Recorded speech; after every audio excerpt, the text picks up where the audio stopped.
bonjour et rebonjour pour les personnes qu'on a déjà croisées. Donc je suis Jonathan du Théâtre du Bruit, on organise ce cycle Effondré 3 et il se trouve que c'est aujourd'hui et maintenant la toute dernière intervention que nous pouvons mener face au Covid.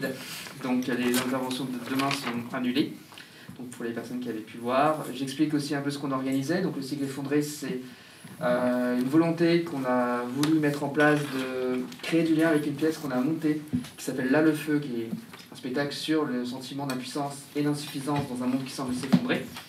Et on a voulu compléter un regard artistique d'une dimension plus militante et scientifique. Et donc du coup, on a créé ces cycles et l'idée c'est d'être normalement un peu festif. En ce moment, c'est la joie. On a voulu créer aussi quelque chose d'itinérant qui brasse un peu des envies de différentes énergies. Et donc là, sur ce cycle Effondré 3, on voulait faire une définition des effondrements dits systémiques avec Arthur Keller et Adrastia. Et après, réfléchir sur des dimensions plus ciblées, des effondrements en cours ou à venir.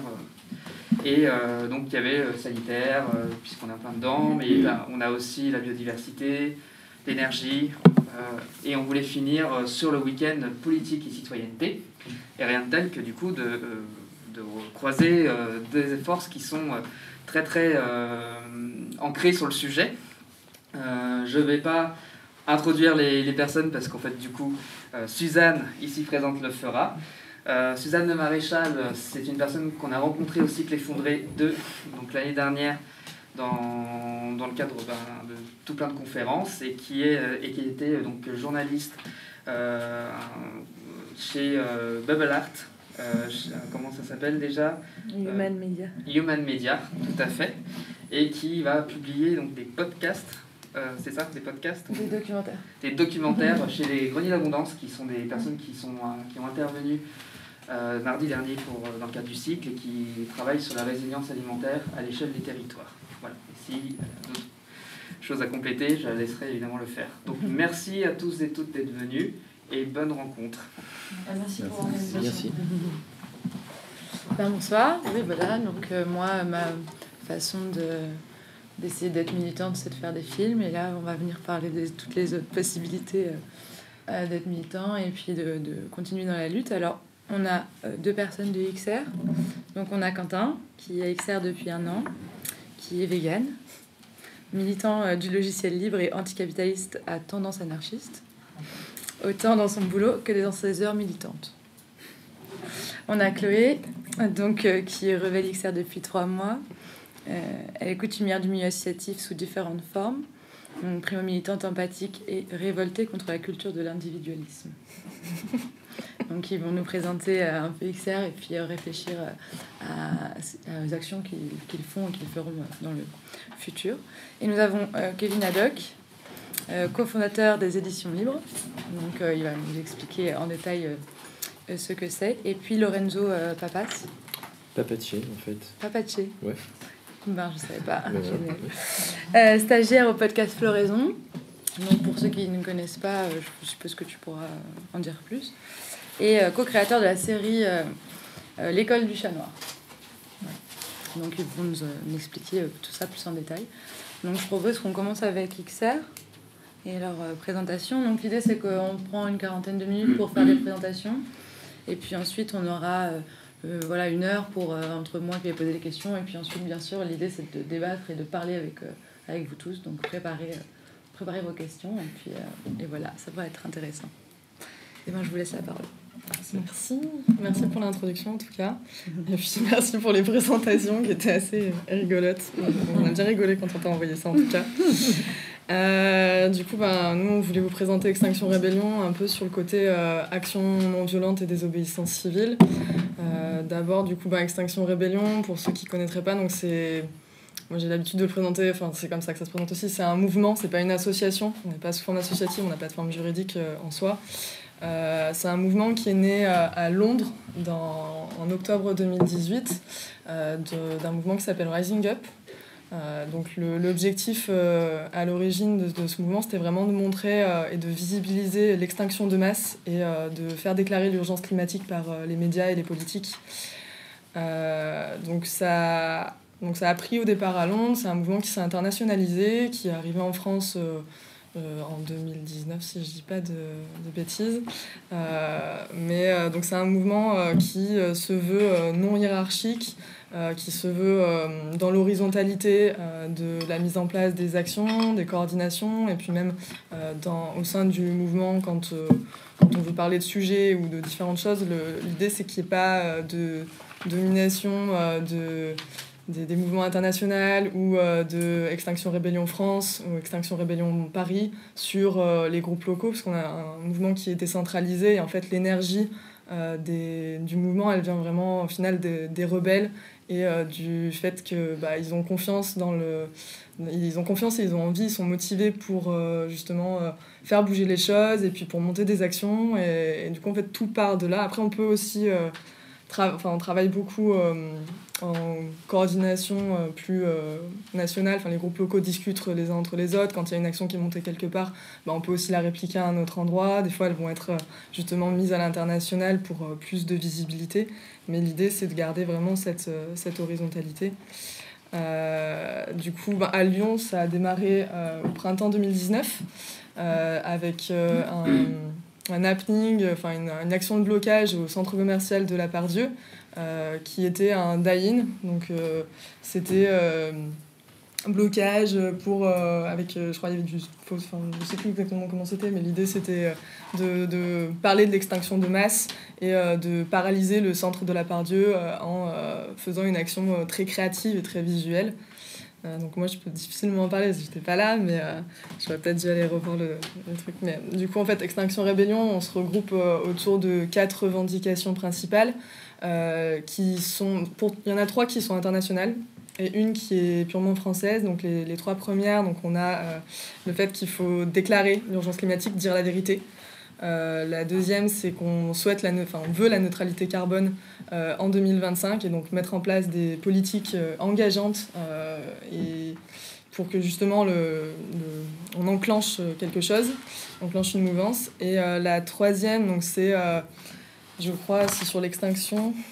Voilà, c'est la préservation des écosystèmes. On demande l'arrêt immédiat de la destruction du vivant sur tout type d'écosystème, que ce soit océanique ou terrestre. Et la dernière, qui est purement française, du coup, c'est la création d'une assemblée citoyenne. Du coup, toujours dans ce but de faire reprendre le pouvoir aux citoyens, et que ce soit au niveau local ou au niveau national, qu'on puisse réfléchir ensemble justement sur ce qui nous tient à cœur, sur l'environnement, sur les causes sociales. Et donc voilà, XR, au-delà, déjà on parle d'urgence climatique et on parle de la destruction du vivant, mais on a aussi énormément de réflexions sur le côté social. Et justement, c'est imbriqué. Moi, ce qui me plaît en tout cas chez Extinction Rébellion, c'est ce côté on imbrique toutes les causes les unes avec les autres, et on fait en sorte qu'on avance et que ça fasse bouger les choses. Et du coup, l'objectif aujourd'hui, c'est vraiment de créer une révolution par l'escalade et donner le pouvoir au peuple. Voilà. Donc, tu vas peut-être présenter nos modes d'action. Et ouais, pour compléter, du coup, sur comment on agit concrètement quand on agit au nom d'Extinction Rébellion. Donc c'est un mouvement de désobéissance civile non violente. Donc il y a 2 aspects dans ce groupe nominal qui sont du coup désobéissance civile. Donc on ne respecte pas forcément la loi dans nos actions, mais on juge que du coup nos actions sont portées par l'intérêt général, et du coup que ce qu'on fait est illégal, mais que l'intérêt général derrière est plus important. Donc on dénonce des actions illégitimes des pouvoirs en place, des entreprises, de différentes choses. Et action non violente, du coup c'est défini assez clairement sur le site d'Extinction Rébellion, et on s'est dit avec Chloé que ça serait intéressant de prendre un temps de lecture en fait, pour voir ce qui est écrit, parce que tout le monde n'a pas forcément pris ce temps-là, même au sein d'Extinction Rébellion, et de voir déjà la base de ce qu'il y a sur le site, après si on est plus ou moins d'accord. Mais du coup, action non violente, comme c'est défini en résumé par XR, c'est ne pas toucher à l'intégrité physique et morale des individus, et pas de destruction matérielle significative. Du coup, tout le détail, sûrement tous les échanges qu'on pourra avoir, peuvent aussi porter sur des petits mots qui sont sur le site, significatifs, qu'est-ce que ça veut dire. En tout cas, du coup, je vais lire le petit passage qui est sur le site.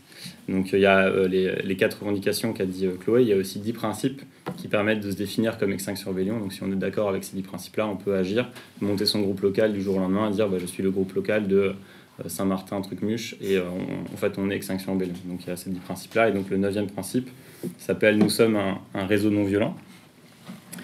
Et en même temps, nous avons conscience que beaucoup des gens et des mouvements à travers le monde sont confrontés à la mort, à l'exil et à la violence lorsqu'ils défendent ce qui leur appartient. Nous ne condamnons pas celles et ceux qui usent d'une force légitime pour défendre leur famille et leur communauté, d'autant que nous, activistes de l'hémisphère nord, avons conscience des droits et privilèges dont nous bénéficions et sommes donc solidaires de celles et ceux qui n'en ont pas et qui doivent se défendre en usant de moyens violents. Cela ne signifie pas que nous cautionnons toute violence, mais simplement que nous comprenons qu'elle est justifiée dans certains cas. Nous ne condamnons pas non plus les autres mouvements sociaux et environnementaux qui ont recours aux dégradations matérielles pour se protéger et protéger la nature, par exemple en mettant hors service une installation de fracturation hydraulique ou un centre de détention.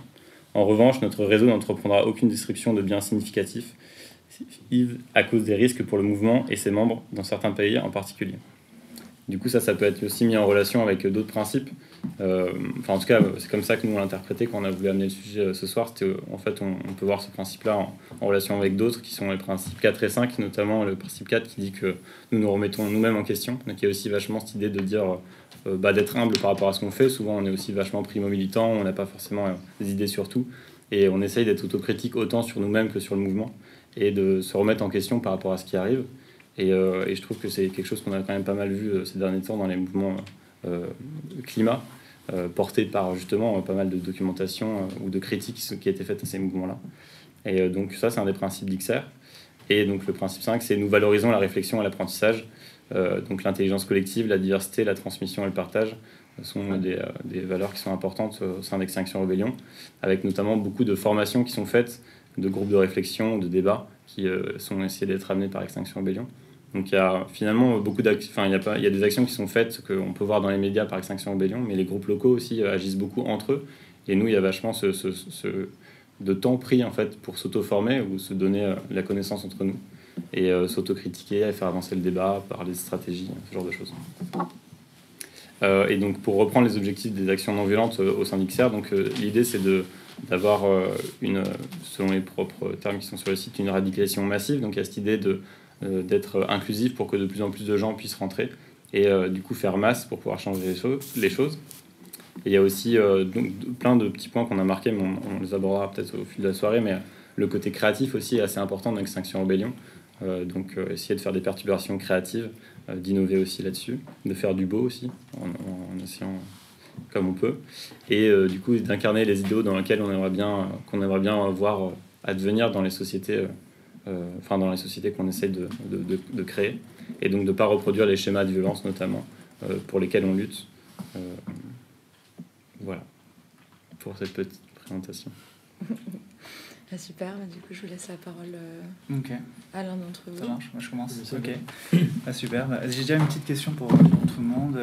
Qui connaît les livres des éditions Livres? Est-ce que quelqu'un a déjà lu un livre, que ce soit Comment la non-violence protège l'État ou Libre Résistance? Feuilleté. Non. Ah, on a une personne, 2 personnes, 3, 4, 5, 6. Et ici, non. Ok, donc juste pour plus ou moins savoir où vous en êtes, parce que c'est vrai que ces sujets peuvent être assez complexes quand on parle de civilisation industrielle, de débat sur l'utilisation légitime de la force, la collapsologie, l'effondrement de la civilisation, etc. C'est bien pour nous au moins de savoir ce que les gens... Donc je m'appelle Kevin Haddock, je suis un des cofondateurs de la maison d'édition, Édition Livre. Je n'étais pas vraiment destiné à devenir éditeur. Tout dans ma vie présageait que je n'allais pas devenir éditeur, mais c'est en découvrant ce livre en anglais, Libre Résistance, et l'impact que ça a eu sur moi. Donc le livre existait seulement en anglais il y a 6 ans. Et il y a 6 ans, on a décidé de le traduire en français. Et c'est comme ça que l'aventure de la création de la maison d'édition Édition Livre a commencé. Ce livre a été très important pour moi et pour les gens avec qui j'ai monté la maison d'édition, parce que nous on l'a publié en 2 tomes, mais le livre en anglais il fait à peu près 600-700 pages. Et en 600-700 pages, c'était un petit peu comme un piano qui m'est tombé dessus, comme dans les dessins animés. C'était une grosse claque dans le visage, où j'ai découvert de nombreux thèmes. J'ai toujours considéré que j'étais quelqu'un de politisé, d'empathique pour la souffrance des autres. J'ai eu beaucoup de privilèges, j'ai eu l'opportunité de voyager à travers le monde assez jeune, de découvrir l'Inde à 10 ans par exemple, de découvrir la pauvreté et l'exploitation dans les pays du Sud. Mais en lisant Deep Green Resistance, ça m'a permis un petit peu de tout connecter et de finalement avoir des nouvelles clés pour essayer de comprendre pourquoi on se retrouve à l'heure actuelle dans la 6e extinction de masse, à parler de la disparition des insectes, de voir un petit peu le monde autour de nous qui s'effondre. Et dans ce livre, Deep Green Resistance, finalement, ce que ça m'a fait comprendre, c'est qu'une civilisation et une civilisation industrielle ne peut jamais être durable, ne peut jamais être soutenable et sera vouée à s'autodétruire. Voilà. Et donc il y a de nombreux thèmes qui sont abordés dans ce sujet, mais c'est vrai que l'objectif en fait de ce livre, c'est essayer de faire en sorte de pousser les gens à l'action et de se dire que si la civilisation industrielle est vouée à l'échec et qu'elle va entraîner l'avenir de l'humanité et des animaux avec elle, comment est-ce qu'on fait pour la combattre? Voilà. Une des questions, donc un des auteurs d'Eric Jensen du livre, une des questions qu'il aime bien poser lors de ses conférences, quand il commence, il demande au public, est-ce que vous pensez que cette culture va volontairement transformer son mode de vie en un mode de vie soutenable et durable? Voilà. Et sa blague, c'est que en 10 ans, personne n'a dit oui. Et la seule personne qui a dit oui, il avait mal compris la question. Et donc, en fait, si on est à peu près tous, on fait tous ce constat-là, si on ne pense pas qu'il y aura une transformation volontaire de cette culture vers un mode de vie soutenable, comment est-ce que ça impacte la définition de nos stratégies? Comment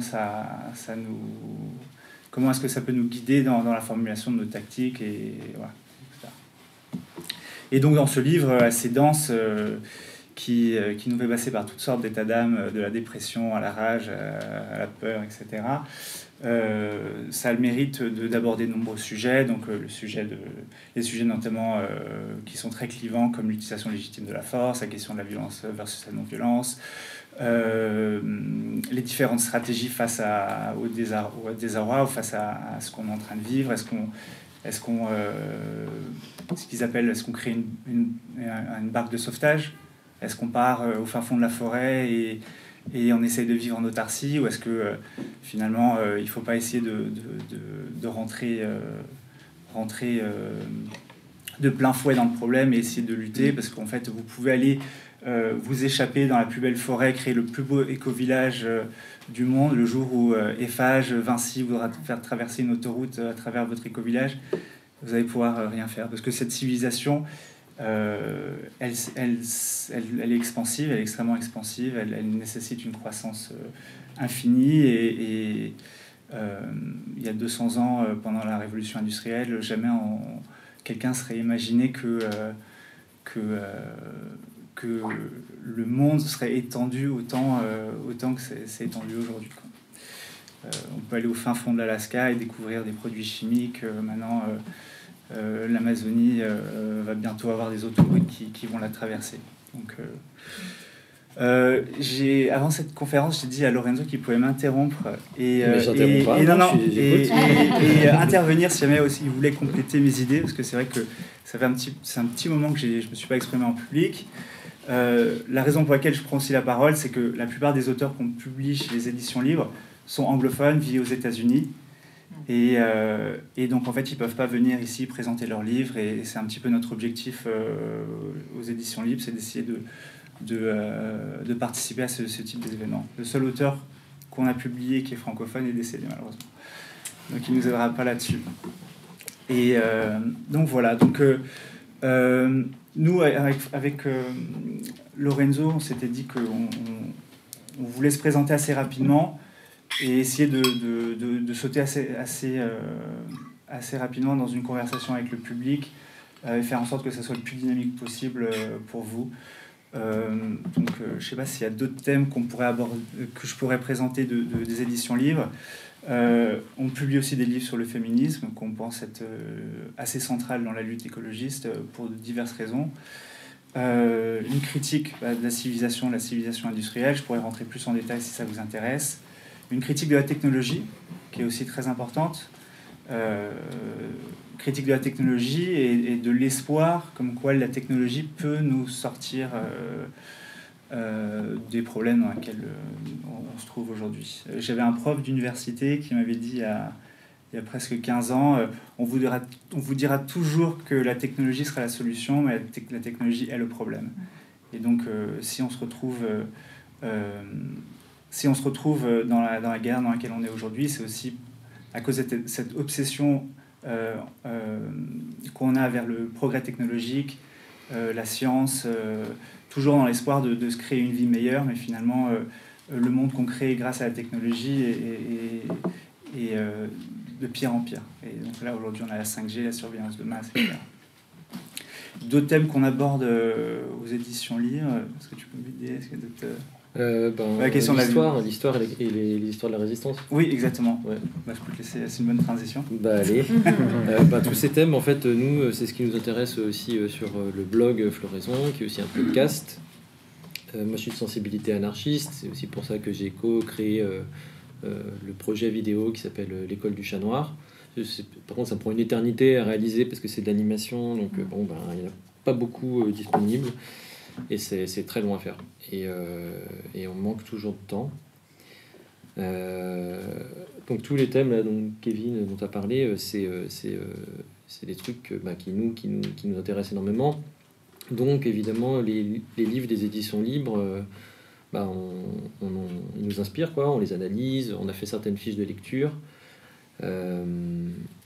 Donc je vais pas répéter ce que tu as dit, mais il y en a un particulièrement qui nous a touché, c'est un qui est en train d'être traduit, il est bientôt fini là, c'est Full Spectrum Resistance d'Aric McBay, qui est aussi l'auteur de celui-ci, où c'est vraiment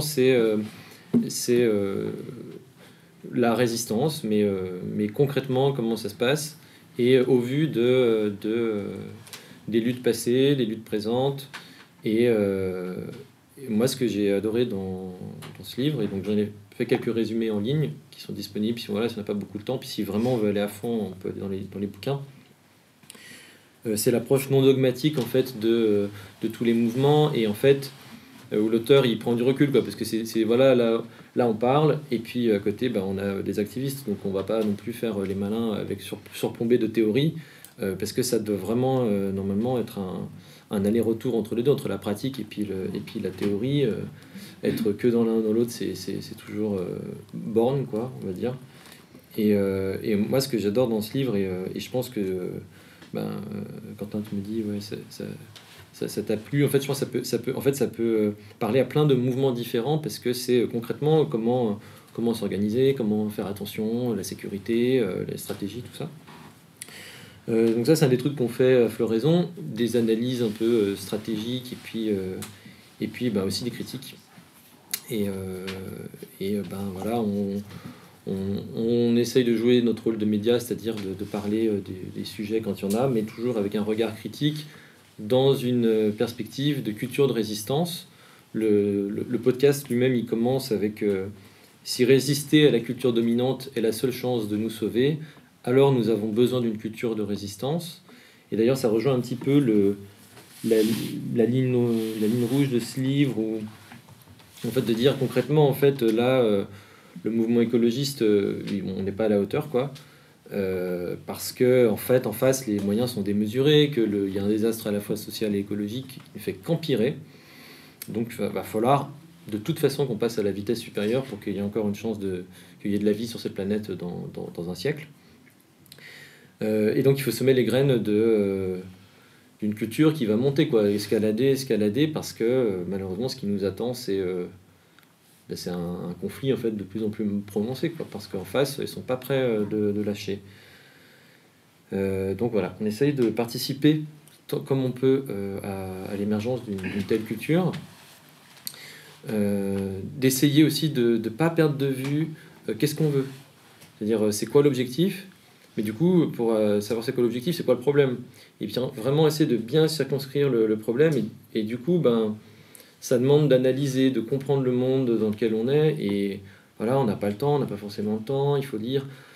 Donc on essaye de vulgariser les analyses le plus critiques possible. Voilà, pour que... Donc, et si on a défini les objectifs et le problème, est-ce que nos moyens d'action sont aussi à la hauteur des objectifs qu'on s'est fixés? et puis, est-ce qu'on a des reculs historiques sur tel ou tel moyen d'action? Voilà, qu'est-ce que ça a donné? Sachant que la situation actuelle, elle est inédite. Et c'est aussi pour ça que, d'ailleurs, on apporte tout notre soutien donc, au militant XR Alexandre, qui dit lui-même « Ils m'ont enfoncé un tonfa dans le cul » en parlant de la police lors d'une action. Donc ils ont publié un article sur le site du NPA. Et il s'est exprimé dans un live Facebook il n'y a pas longtemps, tout début octobre. Donc c'est une action de la police qui à la fois nous surprend, ne nous surprend pas, c'est-à-dire la police viole, quoi. C'est pas la première fois. Voilà, c'était déjà arrivé à Théo. Et c'est inadmissible, juste.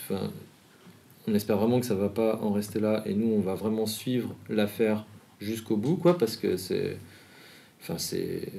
juste inadmissible. Tout comme on suit les 6 militants écologistes, là, pareil, c'est très récent, c'est du mois d'octobre,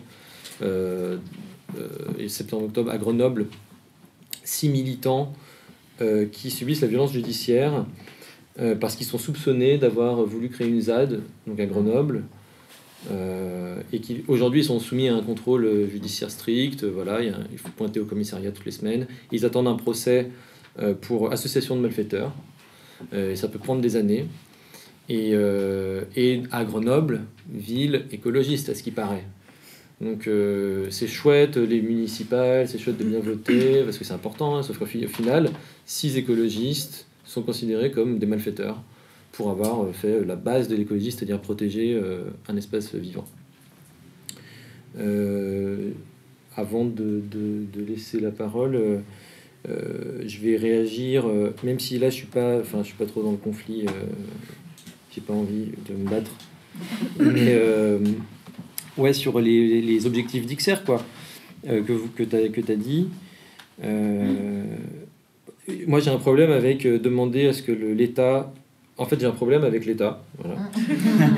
Et j'ai un problème avec les intermédiaires. Et donc, voilà, on est plus pour la promotion de l'action directe, quoi, c'est-à-dire de s'organiser pour arrêter le problème nous-mêmes.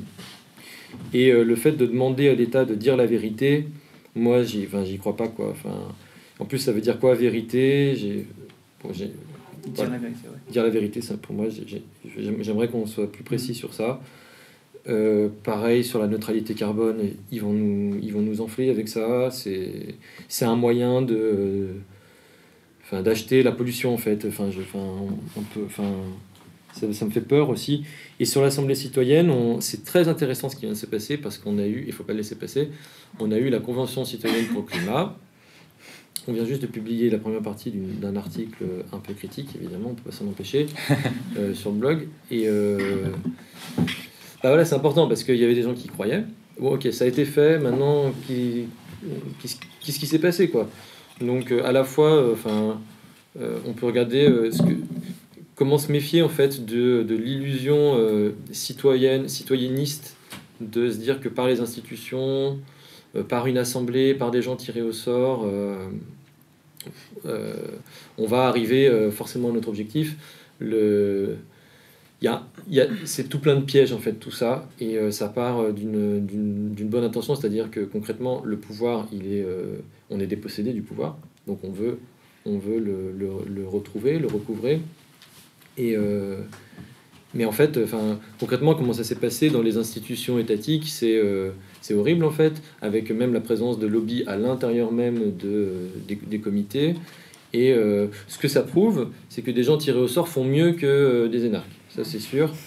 Mais c'est pas de la démocratie directe, quoi. Et si on veut aller vers là, il va falloir questionner beaucoup plus en profondeur aussi les systèmes à la fois politiques et technologiques de nos méga-sociétés. Et c'est ce qu'on essaye C'est ce qu'on essaie d'appréhender un petit peu, avec notamment la critique de la technique. Mais bon, c'est des trucs un peu plus voilà, compliqués à réfléchir. Moi, je voudrais bien rajouter un truc. C'est vrai que nous, à travers les éditions libres, on discute avec beaucoup de militants XR, et c'est vrai que la particularité de Dixer, c'est que les militants, ils ont aussi des positionnements qui sont assez vastes, en fait. Donc on retrouve des nouveaux militants qui pensent que le mot capitalisme, anticapitaliste, c'est un gros mot, et ceux qui sont sur la lignée de DGR, anti-industriels, qui sont pour le démantèlement de la civilisation industrielle. Mais c'est vrai qu'aujourd'hui, quand on veut militer, il n'y a pas de nombreuses options qui s'offrent à nous, et on a tous peur de faire ce qu'on doit faire, et ce qu'on doit faire, c'est s'attaquer directement à l'infrastructure industrielle qui est en train de détruire la planète. Mais voilà, entre ce qu'on sait qu'on doit faire et ce qu'on a le courage de faire, on n'est pas encore... voilà. Ceci dit, après je m'arrête vraiment. Tu vois, j'ai bien aimé la présentation que vous avez faite et tout, et de lire justement les statuts, parce que bon, même si moi ça me fait des boutons un peu le mot non-violence, parce que je sais pas trop voilà ce que ça regroupe, mais au moins il n'y a pas une condamnation de ce genre d'action, et ça reste une organisation à visage découvert, donc évidemment tu peux pas prendre des risques, mais au moins il y a pas la condamnation. Clairement. Voilà. En fait, c'est vrai que dans les livres de Galdarus, ensuite on vous laisse. C'est qu'en fait, c'est que. Et ça, c'est une critique qui était assez intéressante, c'est qu'en fait, rien que le fait de dire nous on est non-violent, finalement, ça peut mettre un focus sur les autres, et finalement dire en fait, ceux qui agissent pas comme nous, ils sont violents, et en fait, c'est des personnes potentiellement dangereuses. Donc en fait, l'idée c'est d'arrêter d'utiliser le mot non-violent, violent, voilà. C'est une bonne transition pour ce qui va venir pour vous défendre. Le tribunal. Du coup, si, c'est pour répondre un petit peu. Moi, je voulais repartir sur quoi tu es parti au départ, sur dire la vérité, et le fait qu'on demande une implication politique ou une implication des médias. En fait, c'est vraiment tourner sur le fait qu'il faut arrêter de tourner en ridicule la cause écologique. Et arrêter de dire les écolos c'est des amiches, vraiment qu'à un moment donné il y a une prise de conscience générale, que ce soit au niveau des médias, que ce soit rendu vraiment public, que tout le monde en ait conscience, parce qu'il y a encore une vraie tranche de la population aujourd'hui qui n'a pas conscience en fait de ce qui se passe. Et au niveau des politiques, nous aussi, comme tu disais, chez XR, on a une diversité de profils incroyable. Je vais quand même tempérer un peu ça, parce qu'on a aussi cette critique dans le sens où on se veut totalement inclusif, et on a quand même certaines phases de la population qui ne sont pas vraiment représentées chez Extinction Rebellion, parce que y a quand même beaucoup, on va dire, de personnes blanches, de personnes qui s'impliquent sur ces sujets-là, mais on a vraiment cette volonté d'être une palette large, de toucher dans notre discours un public très large aussi.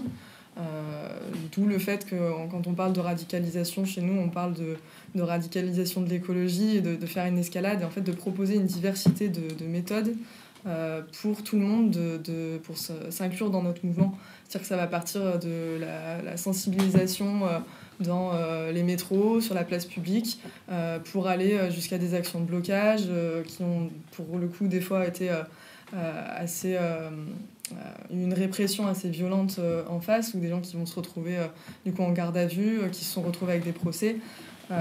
L'idée c'est qu'en fait tout le monde puisse se revendiquer Extinction Rebellion, tout le monde puisse proposer une action, puisse s'engager et trouver sa place en fait en fonction de ce qu'on a la possibilité de mettre en jeu aussi, parce que tout le monde n'est pas prêt actuellement à finir en garde à vue ou à finir avec un procès, mais c'est aussi laisser la possibilité à des personnes de petit à petit s'engager et de trouver une place. Et on a beaucoup de personnes qui se radicalisent beaucoup aussi au sein d'XR, c'est un premier pas.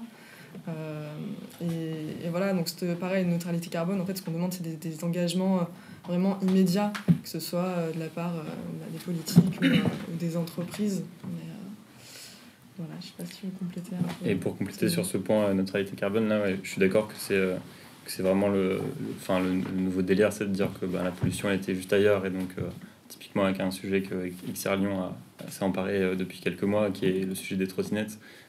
C'était bien de dire, justement, il n'y a pas d'émissions de gaz à effet de serre à Lyon, mais juste ça a été déporté ailleurs, il y a eu d'autres ressources qui ont été utilisées ailleurs dans le monde.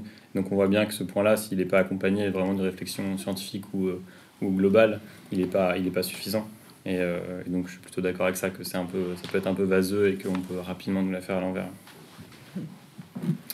Vous avez dit beaucoup de choses et j'ai pas pris des notes. Donc, si vous voulez relancer sur un sujet... Est-ce qu'on peut, du coup, maintenant qu'on est là dans le vif du sujet, violence, non-violence, est-ce qu'on peut pas parler de la non-violence pour commencer, savoir quels sont les avantages? Peut-être vous pouvez donner des exemples d'actions que vous avez faites et l'impact qu'elles ont peut-être pu avoir pour un peu montrer quels sont les avantages de la non-violence pour ensuite... Je sais que vous avez aussi, vous, des critiques sur la non-violence aussi. Donc peut-être commencer comme ça, on donne les... Pourquoi vous avez choisi le groupe XR d'être non-violent? Qu'est-ce que ça a apporté? Et puis, quels sont forcément les problèmes aussi, que ce ne soit pas forcément suffisant? Si moi je repars de cette idée de non-violence, c'est aussi, moi, si je me suis engagée chez Extinction Rebellion, c'est aussi une des choses qui m'a plu en fait dans ce mouvement. C'est cette vision très empathique et très... on va prendre soin des personnes, cette culture régénératrice qui est mise en place chez Extinction Rebellion. Et pour moi, du coup, la non-violence, comme on en discutait tout à l'heure, chez Extinction Rebellion, l'idée, c'est qu'on va faire en sorte de ne pas porter atteinte à l'intégrité physique des personnes, l'intégrité physique et morale des personnes.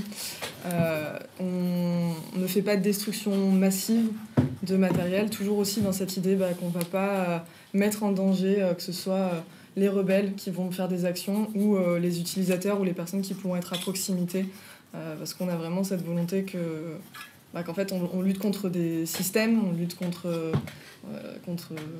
quelque chose de systémique, donc on ne veut pas atteindre les personnes en elles-mêmes et on fait attention à ça.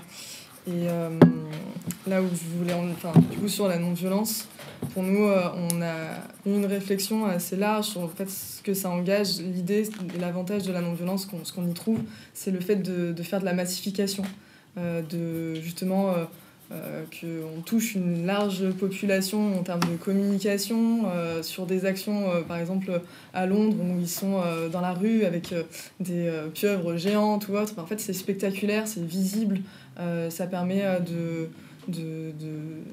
se rendre compte de ce qui se passe.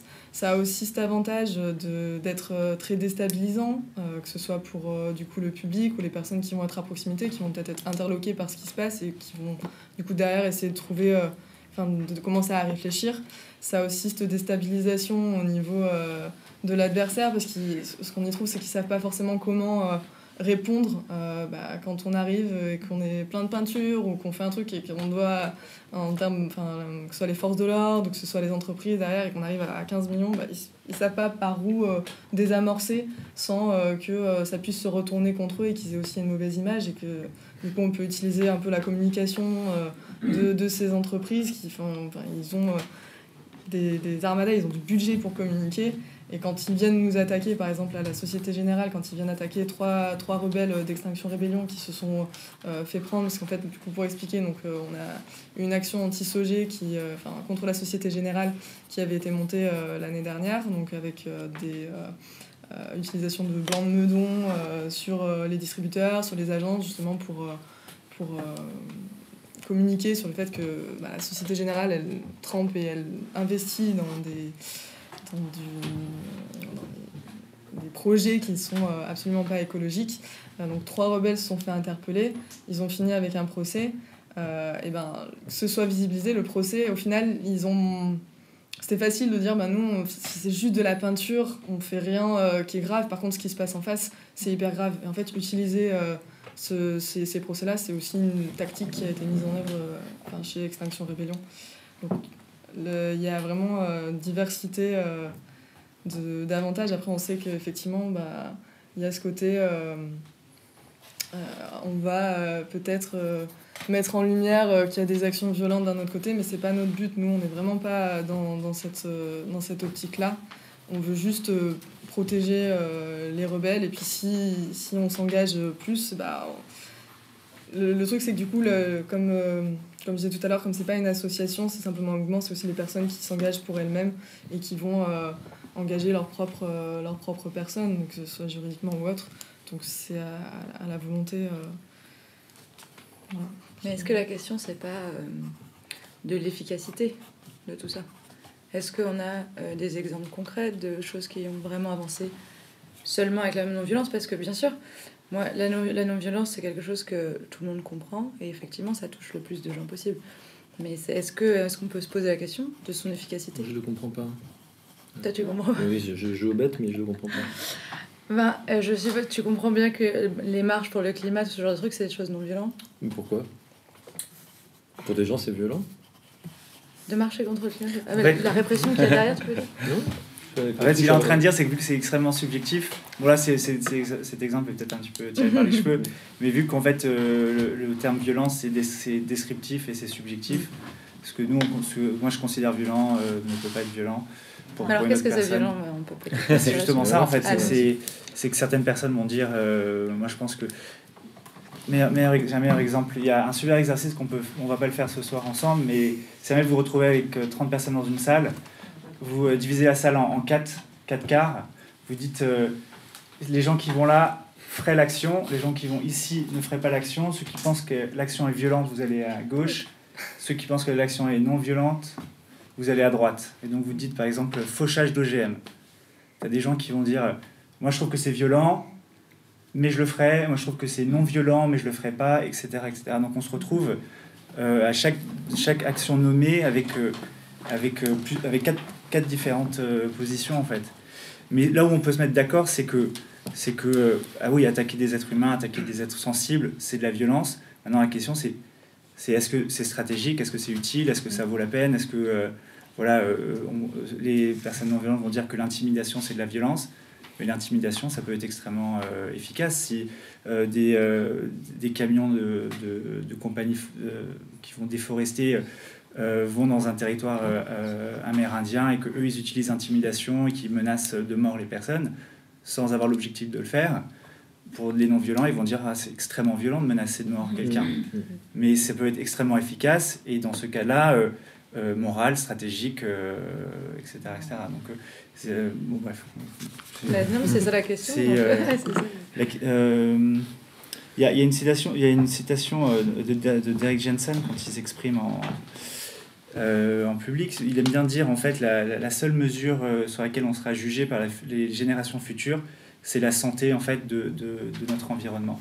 Ils s'en foutront si on a voté gauche ou droite, ils s'en foutront si on a été violent ou non violent. Le seul truc qui les intéresseront dans 30 ans, 60 ans, c'est est-ce qu'on peut boire l'eau, est-ce qu'on peut respirer l'air, est-ce qu'il y a toujours une certaine biodiversité.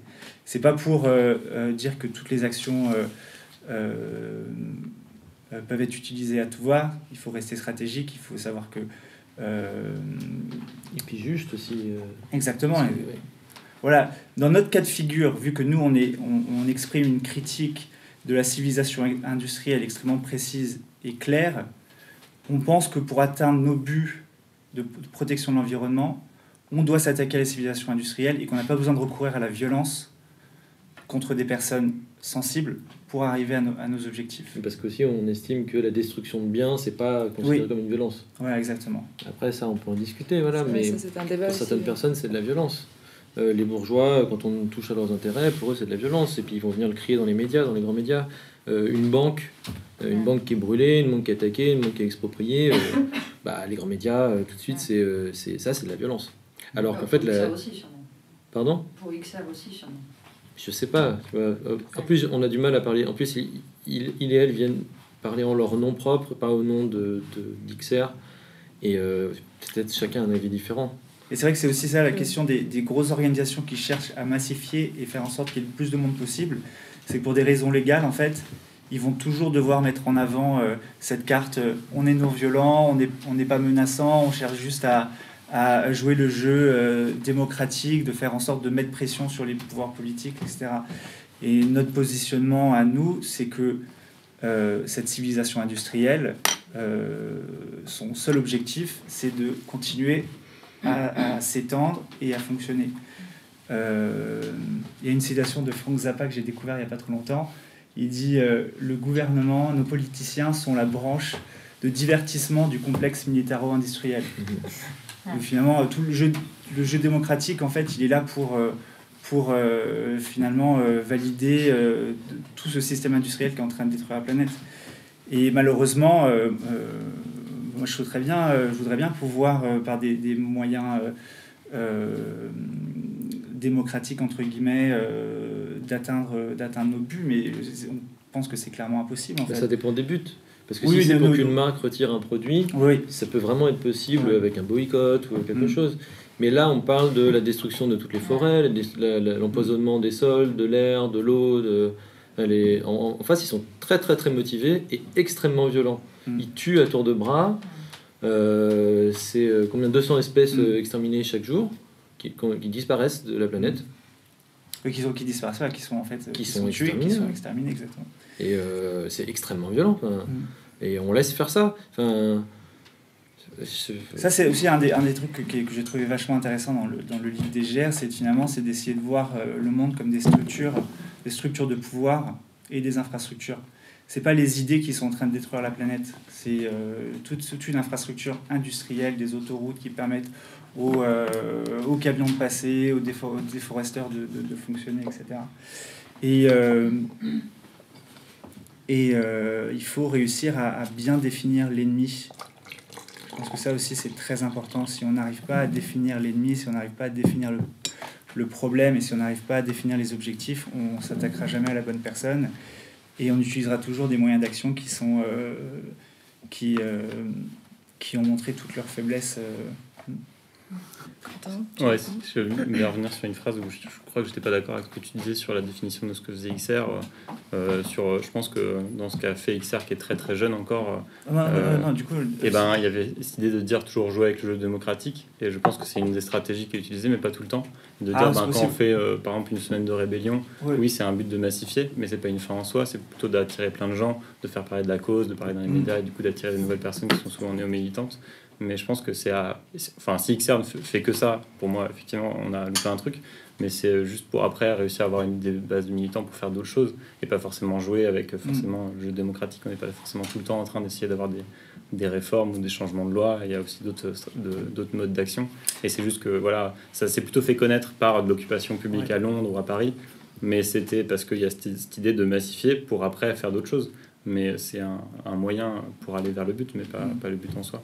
Et du coup, je n'étais pas forcément d'accord avec le côté toujours jouer avec les règles démocratiques. Mais, moi, je veux bien vous poser une question. C'est que j'ai plusieurs remarques par rapport à ce que vous avez dit. C'est déjà sur le fait que XR ne faisait pas de condamnation par rapport à ce qui était violent ou pas. Et que c'était juste leur positionnement propre. Et quand même, XR France, depuis son existence, a quand même plusieurs fois il y a eu des condamnations. En tout cas, il y a eu quelque chose de vraiment problématique qui s'est passé lors de l'occupation du centre commercial à Paris, où il y a eu une grosse pression de la part de XR pour faire respecter une charte non violente à l'ensemble des acteurs. Il y a eu un effacement des tags à message politique. Et du coup, ça, c'est un gros problématique. Et il y a eu des condamnations, d'autres actions qui étaient jugées violentes et une désolidarisation. Du coup, dire que XR ne condamne pas et que c'est juste son propre positionnement, déjà, de base, il y a quelque chose qui est faux en France. Et ensuite, c'est par rapport à ce que tu dis, ok, vous jouez pas le jeu démocratique, ça peut être une tactique. Mais en fait, il y a des trucs qui sont antinomiques dans ce que vous dites. C'est parce que vous revendiquez de plusieurs principes que vous nous avez lus tout à l'heure, qui sont des revendications en fait, et qui sont du coup des revendications aux dirigeants. Et du coup, ça appelle à des réformes réalisées par les dirigeants. Et en même temps, il y a un moment dans les textes que vous avez lus, il y a le mot révolution qui est emprunté. Et en fait, avoir une perspective de revendication et de réforme, c'est pas la même chose qu'une révolution. Et un autre truc qui est très problématique, c'est que par exemple, il y a un moment où toi, tu as dit tout à l'heure, c'est aussi qu'on s'attaque à des systèmes. Mais en même temps, pareil, dans le positionnement des XR, il n'y a jamais, à aucun moment, un positionnement collectif qui dit mais en fait, le système capitaliste, c'est un problème et il va falloir renverser la table si on veut que la destruction de la planète s'arrête aujourd'hui parce que les intérêts du système capitaliste sont à faire plus de valeur, à grandir et on sait ce que ça produit, quoi. Et du coup, cette suite de positionnement pas clair, déjà, je pense que c'est dangereux, contre-productif et que c'est pas possible de continuer comme ça. Et que l'autre chose, c'est par rapport au fait que vous parlez beaucoup de massification Et l'argument de la non-violence, ça peut être, c'est celui que vous employez pour la massification. Déjà, on voit que dans l'histoire, en fait, c'est pas vrai, quoi. En fait, par exemple, le dernier projet écologiste qui a gagné en France, c'est Notre-Dame-des-Landes. C'était un mouvement qui utilisait la violence et qui l'a utilisé très, très largement. Et il y a d'autres histoires dans l'histoire, le soulèvement des apatistes, l'histoire des Black Panthers. Et là, on a l'exemple de mouvements qui ont quand même pas mal de victoires à leur raconte. Et du coup, déjà, de dire massification et non-violence, la non-violence, c'est pour atteindre la massification. Déjà, il y a un truc où, en fait, c'est faux. Il y a aussi des mouvements violents qui vont atteindre la massification et qui vont atteindre la victoire. Et en plus, il y a quelque chose qui est vraiment problématique, c'est que le fondateur d'IXER, dont j'ai mangé le nom... Roger Alam. Comment ? Roger Alam. Sûrement. Et il dit en fait qu'il va y avoir une espèce de dynamique de l'exemple, quoi. D'exemple, et c'est presque un truc de martyr en fait. C'est les gens, ils vont aller se faire arrêter. Et quand on sait tout ce que ça représente, se faire arrêter, tu vois, tu viens de parler d'un viol par des policiers. Et là, en fait, ça montrera à tout le monde que c'est vraiment dégueulasse. Et après, il y aura, je sais pas, un soulèvement plus large, quoi. En fait, tout le monde sait très bien ce qui se passe, quoi. Pourquoi faire plus d'arrestations ? Il y a un truc où, vous voyez, il y a ce truc-là de, en fait, il faut de la répression pour qu'il y ait plus de soulèvement. Et en même temps, le truc que vous dites, on est non-violent parce que on ne veut pas plus de répression. Vous voyez, du coup, les arguments que vous avez donnés pour la non-violence, pour moi, ils ne tiennent pas la route et je vois pas où vous voulez en venir. Et l'autre chose que vous disiez, c'est ce qui est catégorisé pour vous comme de la violence, c'est ce qui est significatif. Mais aujourd'hui, on a besoin d'être significatif, en fait. S'il n'y a pas de destruction significative de ce qui est en train de détruire la planète, s'il n'y a pas des mises à l'arrêt réelles, en fait, des rapports de force qui sont engagés, en fait, il ne se passera rien, en fait, on le sait, quoi. On peut peut-être leur laisser l'occasion de réagir. C'est vrai qu'il y a énormément de questions en une seule fois et en plus on n'a rien pour noter. Je suis pas sûre que je vais pouvoir répondre. Système capitaliste. On répondra pas à tout, à mon avis. On va essayer de faire. Ce que j'ai retenu, je vais démarrer. Ce que j'ai retenu sur, tu avais démarré sur ce qui s'était passé à Paris, sur justement le fait que ça avait été critiqué ou autre. Comme on expliquait, il y a quand même une grosse remise en question et une grosse autocritique chez les membres Extinction Rebellion. Après, je ne vais pas parler pour tout le mouvement, quoi. Moi, ce que je vis, en tout cas ici, en m'étant engagée dans le groupe de Lyon, c'est qu'en permanence, on se questionne sur, justement, est-ce que ça, finalement, c'était pas légitime et notamment sur cette question des tags. Au départ, Extinction Rebellion était assez strict, parce qu'on en avait discuté sur le fait que il fallait pas justement de faire ce type de dégradation. Aujourd'hui, c'est des choses qui existent et qui peuvent être mises en place par certaines coordinations et certaines actions, justement de faire du sabotage, de faire de la destruction matérielle. On ne considère pas que la destruction matérielle, c'est mal. C'est une méthode d'action. Si elle est pensée comme étant légitime et pouvant amener à un résultat et qu'elle n'emporte pas de problème, de mise en danger des rebelles, c'est vraiment ça aussi l'idée, et ça peut tout à fait être revendiqué Extinction Rebellion, pour le coup. On a cette volonté, et justement, il y a une escalade, il y a aussi cette idée chez Extinction Rebellion d'escalader, de monter en puissance. Donc de partir justement d'actions que tout le monde va pouvoir faire au quotidien. Ok, ça peut peut-être paraître ridicule pour certains quand on va mettre en place des actions de bombe à graines ou autre, mais ça nous permet aussi nous de s'unir à l'intérieur du groupe, ça permet de rapporter d'autres personnes, ça permet de visibiliser et de faire qu'on fasse grandir un peu le groupe et qu'on s'unisse, mais toujours dans cette idée d'escalader de plus en plus et de trouver des choses qui seront plus spectaculaires, qui seront beaucoup plus engageantes. Il y aura des personnes qui vont être engagées de plus en plus. Nous, on le voit à l'intérieur de notre mouvement, il y a des personnes qui se radicalisent de plus en plus et qui ont envie de faire des choses pour lesquelles ils vont être plus engagés. Et pourquoi pas, en soi ? Pourquoi ne pas y aller ? Parce qu'effectivement... quand on se bat face à des industriels qui détruisent des écosystèmes ou autre, oui, là, la violence, elle est là, elle existe. Donc, moi, je vois pas le problème à dire on va prendre un peu les mêmes armes. pour se battre contre ça. Après, il y a toujours cette diversité entre nous. Pardon, vas-y. Ouais, du coup, tu as dit beaucoup de choses, c'était vraiment complet. Et je pense que j'étais d'accord pour la plupart des choses que tu disais, mais un truc que là je me rappelle, tu as parlé de beaucoup de choses qui me semblent être un peu issues par exemple, du mouvement de base londonien, enfin anglais, et tu as cité même le fondateur. Et en fait, moi quand je suis arrivé avec Extinction Rebellion, j'ai lu des mots qui m'ont plu, qui étaient côté décentralisation, autonomie.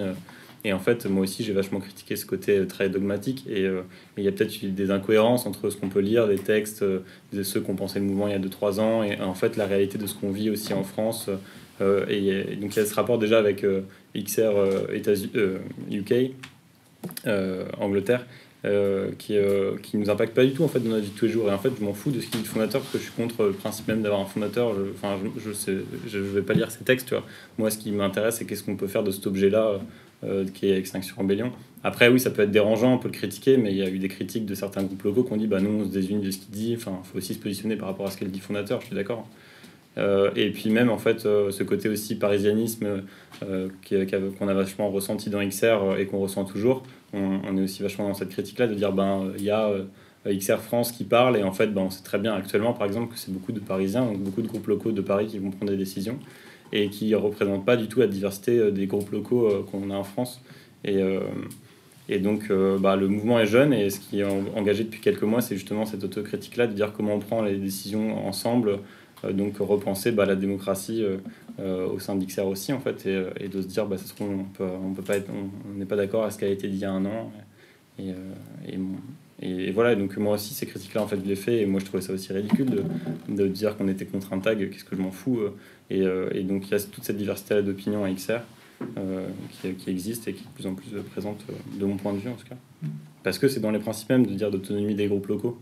Et du coup, c'est antinomique avec le fait de dire que tu as quelqu'un à Paris qui a mis un message sur Facebook et qui va impacter le point de vue de tous les rebelles français. Il y a vraiment quelque chose qui ne va pas. Moi, je veux bien laisser la parole à je ne sais pas si tu avais quelque chose à ajouter sur France. Allez. Non, moi, en fait, je disais que ça me semble un petit peu frustrant, c'est très intéressant tout ce débat sur qu'est-ce qui est bien, la non-violence, la violence, on ne sait pas trop. De toute façon, pour moi, il n'y a pas vraiment de ce débat à avoir, puisqu'il n'y a pas cette dualité. Enfin, cette dualité violence-non-violence n'existe pas, puisque c'est un spectre, comme Lorenzo l'explique bien dans les podcasts, Floraison et Close Up d'Eric McVey, etc. Et en fait, moi, j'aimerais bien vous entendre parler au lieu de débattre sur pourquoi XR choisit ce mode d'action-là, pourquoi d'autres choisiront d'autres. Qu'est-ce qu'on peut faire en termes de complémentarité de ces tactiques, en fait, comment à l'heure actuelle, et surtout, je pense que c'est intéressant, je vais rebondir aussi sur ce que tu disais par rapport au truc de glorifier un peu les arrestations. Par exemple, moi je me suis investie dans XR, mais au Danemark, donc on n'a pas la même police, on n'a pas le même contexte militant, on n'a pas le même contexte politique du tout, c'est complètement différent. Et du coup, ce truc-là, de limite, au Danemark, on était là à vouloir qu'ils nous arrêtent pour vouloir, tu vois, générer un peu ce truc-là chez les citoyens, chez les gens, de remise en question de leur système. Et du coup, ça avait un tout autre effet au Danemark. Et je pense qu'en Angleterre, ça va être aussi différent qu'en France. Donc, tout ce truc de vouloir se faire arrêter et d'utiliser ce mode d'action. Et c'est assez intéressant parce que tu parles de radical flanking, donc dans ce concept de diversité des tactiques, qu'un groupe plus radical va pousser sur le spectre de la radicalité, faire accepter un peu les autres groupes plus libéraux, comme XR par exemple. Et ça c'est intéressant, par exemple au Danemark, on voit bien que XR ça a été le radical flank de beaucoup d'autres groupes qui étaient beaucoup plus réformistes et institutionnels, oui, comment dire. Bref, du coup, il y a plein de formes, ça peut prendre plein de formes, cette diversité, complémentarité des tactiques, et j'aimerais bien vous entendre vos avis, que ce soit de XR ou de vous en tant qu'individu, bien sûr, sur qu'est-ce que ça peut prendre comme forme ici en France à l'heure actuelle, parce qu'on voit bien qu'XR c'est quand même une bonne production comment on dit, gateway drogue, on va dire, à militantisme, c'est comme ça que je suis rentrée dans le militantisme, et ensuite à l'aide d'autres lectures, de floraison, je me suis aussi ouvert à plein d'autres choses qui m'ont permis de comprendre un peu tous ces concepts. Maintenant, pratiquement, pragmatiquement, à quoi ça peut ressembler en termes de formation, en termes de communication sur différentes tactiques. Est-ce qu'on ne pourrait pas dépasser le débat sans fin de qu'est-ce qui est bien de faire? Est-ce qu'il faut attaquer le système tout de suite, maintenant, partout sur l'infrastructure, ou est-ce qu'il faut avoir le plus de gens possible qui adhèrent à la cause écologique pour vraiment comprendre comment on peut articuler tout ça? Donc on est là pour en parler, du coup. Voilà. Exactement. C'est une très bonne question. Je viens répondre en partie à la question. Ça m'est pensé à un passage d'un de nos livres, Écologie et Résistance, volume 2, où Chris Hadjias il dit le problème, c'est que nous, on a 7-8 idéologies et eux, ils en ont qu'une. Et c'est vrai que la raison pour laquelle aussi on a du mal tu parles de complémentarité, c'est difficile d'avoir des actions complémentaires si, je vous pointe pas du doigt, mais on va dire si cette organisation-là veut des panneaux solaires et des éoliennes, et quand nous on pense que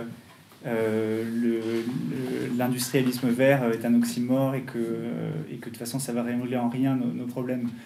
Donc là j'ai acheté le petit livre de Geoffroy de Laganerie qui s'appelle Sortir de l'impuissance politique. Bon, j'ai dû feuilleter, j'ai lu près de 10-15 pages, mais ce qui est intéressant c'est aussi sur le piège dans lequel on est. C'est que lui il cite un auteur, je pense que c'est Herbert Marcuse, qui dit en fait la gauche elle est soit dans le spectacle, soit dans l'auto-sacrificiel.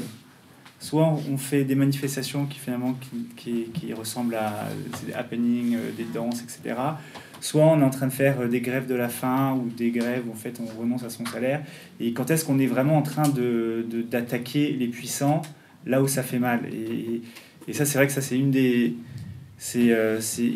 de nos lignes directrices, c'est de se dire quand est-ce qu'on va frapper là où ça fait mal, parce qu'en fait on tourne autour du pot continuellement, on sait où se trouve l'ennemi, on sait comment il est en train de nous la mettre à l'envers, comment il est en train de détruire la planète, et nous continuellement on pointe du doigt, on tergiverse, on danse, etc. Et donc ouais, je réponds en partie à ta question parce que je pense que je peux pas forcément y répondre. Et la question c'est que c'est... Par où on commence? Oui, c'est extrêmement difficile. Nicolas, avec qui j'ai monté Édition Livre, lui, souvent il nous dit, on avait au téléphone rapidement en 10 secondes, il dit qu'est-ce qu'on veut? Ça aussi c'est important d'avoir ces discussions sur qu'est-ce qu'on veut, et à partir de là on choisit nos stratégies, nos tactiques. Le problème, je vais dire le mot de la fin pour moi, le problème quand on parle de ce mode d'action ou pas, c'est qu'en fait on choisit le mode d'action avant d'avoir défini l'objectif. Et on ne peut pas fonctionner comme ça. C'est aussi une des critiques qu'on fait de la non-violence, c'est de se dire ok, moi je suis non-violent, ok, mais qu'est-ce qui se passe si je sais pas, y a quelqu'un de très très méchant armé qui t'attaque, en fait ouais. Là, tu parles sur de la légitime défense, là. C'est encore autre chose. En fait, la situation dans laquelle on est, c'est une situation de légitime défense. Si on est en train de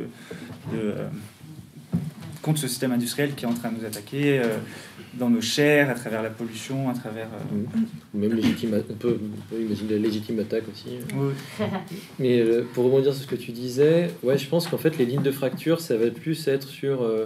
en fait, est-ce qu'on est en démocratie ou pas? Est-ce qu'on est OK ou pas avec le capitalisme, avec la société industrielle, la culture de masse? Et après, les moyens d'y résister sont plus ou moins engagés, militants, ou on va se contenter de faire du travail de sensibilisation ou des organisations à visage découvert. Pour moi, et c'est ce que j'ai vraiment aimé dans l'approche de DGR, mais aussi de Macbeth dans son dernier livre, là, c'est l'approche non dogmatique en disant un peu la forme suit à la fonction.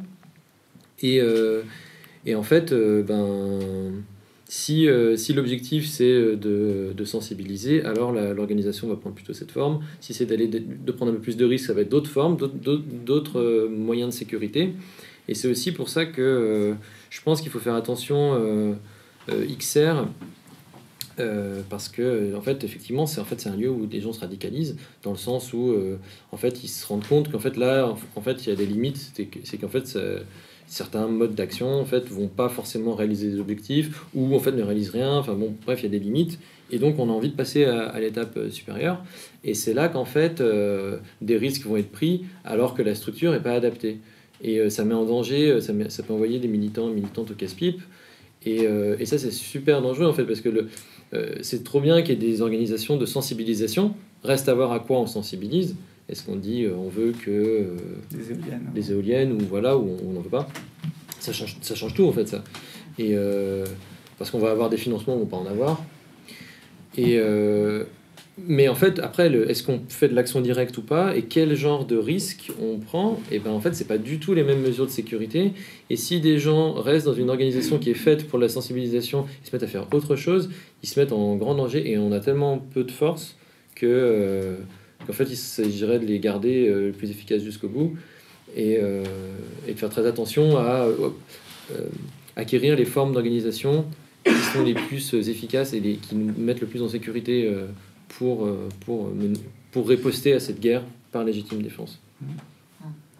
Ça, c'était une préoccupation que des gens de DGR avaient, c'est qu'ils disaient justement DGR, ça attire plein de gens qui sont vendus sur le concept du sabotage, de l'action directe.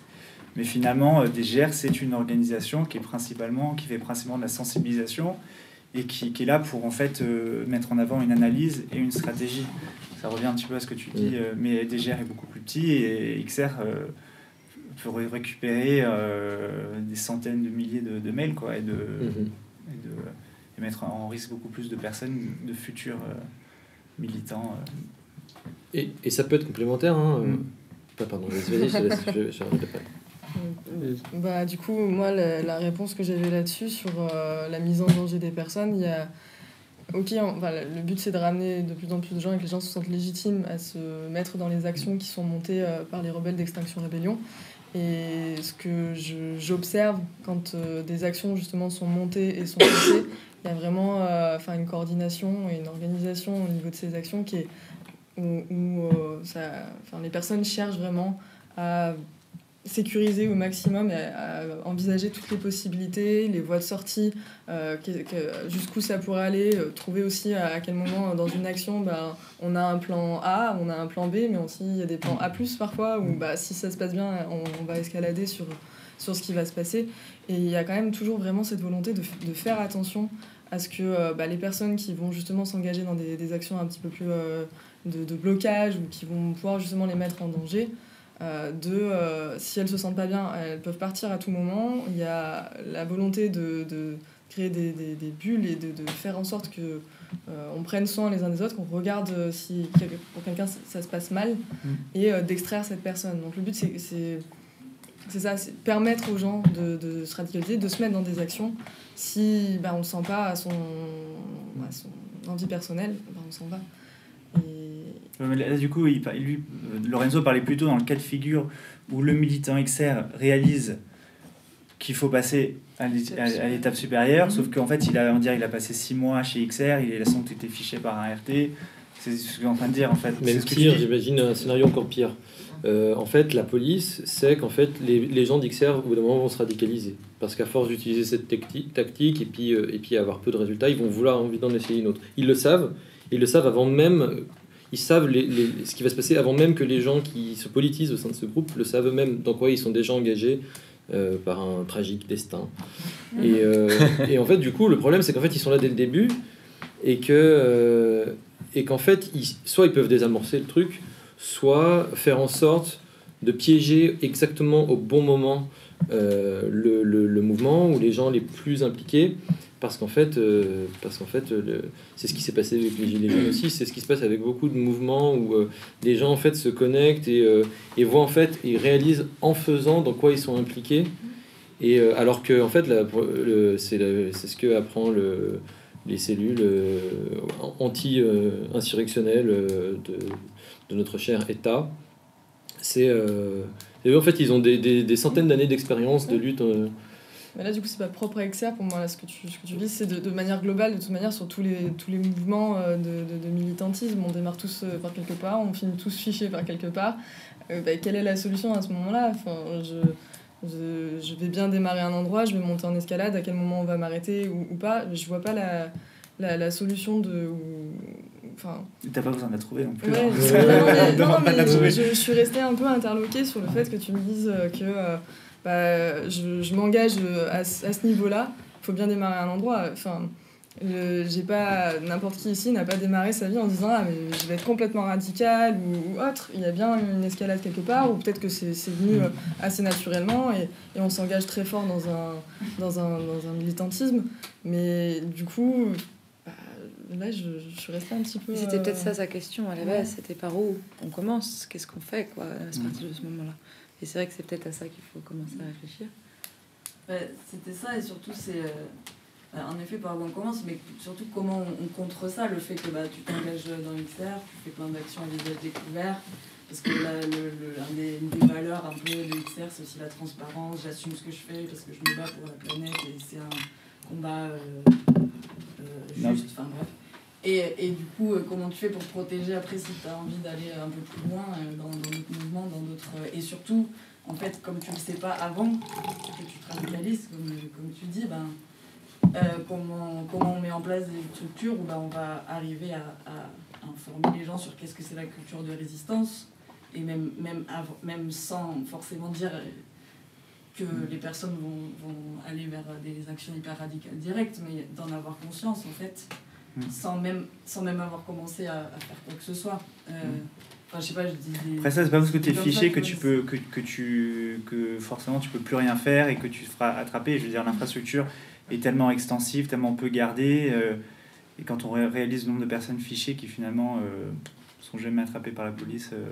Mais c'est pas tant là le problème c'est plus, effectivement ça paraît complètement fou aujourd'hui qu'il y ait une organisation qui se veuille une organisation politique qui change le cours des choses par inéluctable, la destruction de la planète, et qui ait comme valeur de militer à visage découvert. C'est sûr que ça paraît fou, sachant l'époque de surveillance et de répression massive dans laquelle on vit. Et ça paraît d'autant plus fou dans le contexte français, où ça arrive après la séquence Gilets jaunes, en gros quand même, à peu près concomitante, quoi. Mais où en tout cas, je pense que les Gilets jaunes ont été une réelle force politique révolutionnaire qui est rarement vue. Qui est rarement vue. Et il y a un truc où en fait, à côté d'eux, et à côté de cette séquence-là politique, de gens qui du coup instauraient un rapport de force avec l'État et qui se confrontaient au fait qu'il fallait être masqué, qu'il fallait se protéger des gaz, qu'il fallait se protéger de la répression, et bien qu'il y en ait d'autres qui disent non, on va militer à visage découvert. En fait, c'est toujours... ça paraît fou, tu vois. Enfin, c'est genre... et aussi l'image de contraste, en fait, que ça fait. C'est toujours, il y a les gentils démasqués, il y a les méchants masqués. Ça vient rejouer en permanence ce truc-là, qu'on disait, mais en fait, on a enfin dépassé ça, tu vois, avec ce qui se passait avec les Gilets jaunes. Et là, tu as ça qui revient par-dessus. C'est clairement sous-estimer la perversion quoi, de ce système et la perversion de nos élites économiques. Et de penser que les idées peuvent changer le monde, alors que c'est assez idéaliste, quoi. XR a été créé à peu près en même temps que les Gilets jaunes, en octobre il y a 2 ans. Ouais, mais le moment où ils ont fait réellement, par exemple, l'action du centre commercial, c'est après la grosse montée des Gilets jaunes. Oui, ça prend du temps à organiser aussi. Ouais, mais je veux dire, le moment où ils sont devenus visibles dans l'espace politique et qu'ils ont réellement fait des choses, c'est en France, en tout cas, c'est devenu après. C'est pour ça que je le situe comme ça. Moi, j'ai une question aussi. Est-ce que c'est pas une réflexion à se faire sur l'échelle de comment de la lutte, quoi? Est-ce que on le fait ça du coup à l'échelle locale, à l'échelle d'un pays, à l'échelle internationale? Parce qu'effectivement c'est quelque chose qui se passe à l'échelle internationale, mais comment on fait pour s'organiser, sachant, comme on l'a fait remarquer, que les pays fonctionnent différemment, et la répression est différente, qu'il y a des pays qui sont en capacité de se battre plus que d'autres.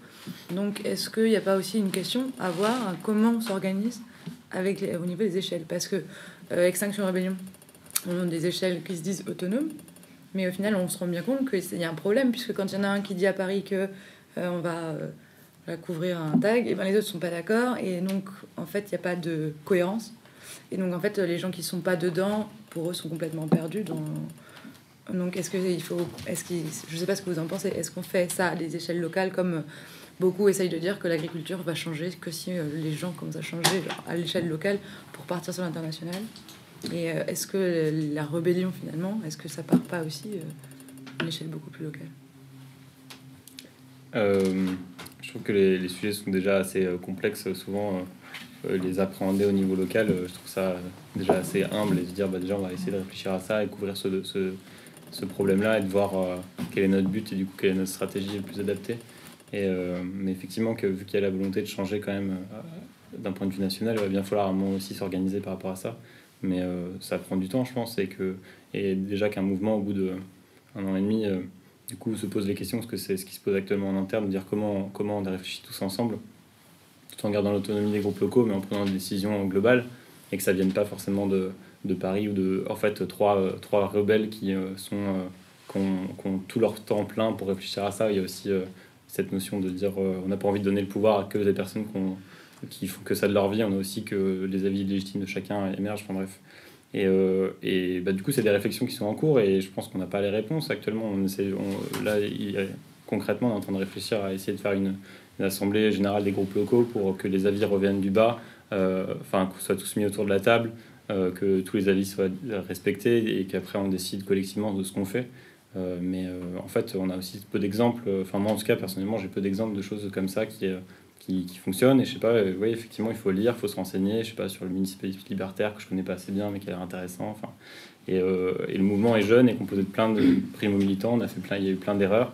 Mais ce qui reste motivant, c'est de voir qu'il y a cette autocritique permanente et la volonté de justement plus horizontaliser le mouvement d'un point de vue national. Mais ça va prendre du temps, on fera des erreurs et il faudra rebondir, il faudra des gens qui gardent leurs valeurs et qui poussent le mouvement à toujours le réfléchir. Et du coup, nous concrètement, après par contre, on est aussi vachement dans l'action, dans l'agir. Et on peut pas juste... en tout cas, à XR, les gens qui viennent à XR, ils veulent pas juste intellectualiser et passer 2 ans à réfléchir sur le meilleur fonctionnement possible. Il y a aussi, en tout cas de ce que je comprends, on agit, on voit, on fait des erreurs, peut-être on les réparera, on fera mieux la prochaine fois. Et du coup, agir, on va agir sur une problématique locale. Parce que déjà, essayer de la comprendre, de la maîtriser, et puis il y a aussi vachement cette volonté de documenter, de dire pourquoi on fait ça, pour des raisons scientifiques, du coup on a calculé, trucs mûches, un peu se justifier, et ce qui prend des fois énormément de temps, parce qu'en face ils s'en foutent, ils n'ont pas besoin de se justifier de tout tuer, mais par contre nous on a envie de se justifier, de dire voici les 10 arguments, pourquoi. Et déjà le faire à un échelon local, c'est déjà tellement prenant, prend tellement de temps que souvent au sein d'XR Lyon, on travaille déjà à Lyon, on n'a pas de temps à dédier au national. Et je sais pas, il faut que la structure grandisse. Et aussi, si on veut se massifier, c'est aussi pour être plus nombreux, pour être plus à réfléchir. Mais voilà, en tout cas, moi, je porte vachement d'espoir dans ce côté-là du comment on va faire XR au point de vue national, tout en respectant la diversité de chaque ville. C'est hyper intéressant ce que tu disais sur XR Danemark. Il y a 65 pays où il y a XR de représentés. Évidemment que c'est pas la même réalité au Danemark qu'en Angola, qu'en France. Et donc, garder cette autonomie parce que chacun a un point de vue différent. Peut-être comme tu dis, là, on pourrait peut-être plus partir sur effectivement concrètement qu'est-ce que vous avez comme chantier à venir pour l'année et qu'est-ce que vous avez nommé comme date ou objectif à venir. En tout cas, c'est une vraie question que moi j'ai, quoi. Si on parle au niveau du groupe local, c'est sur la question que tu poses là, c'est ce qui a été posé il y a quelques mois.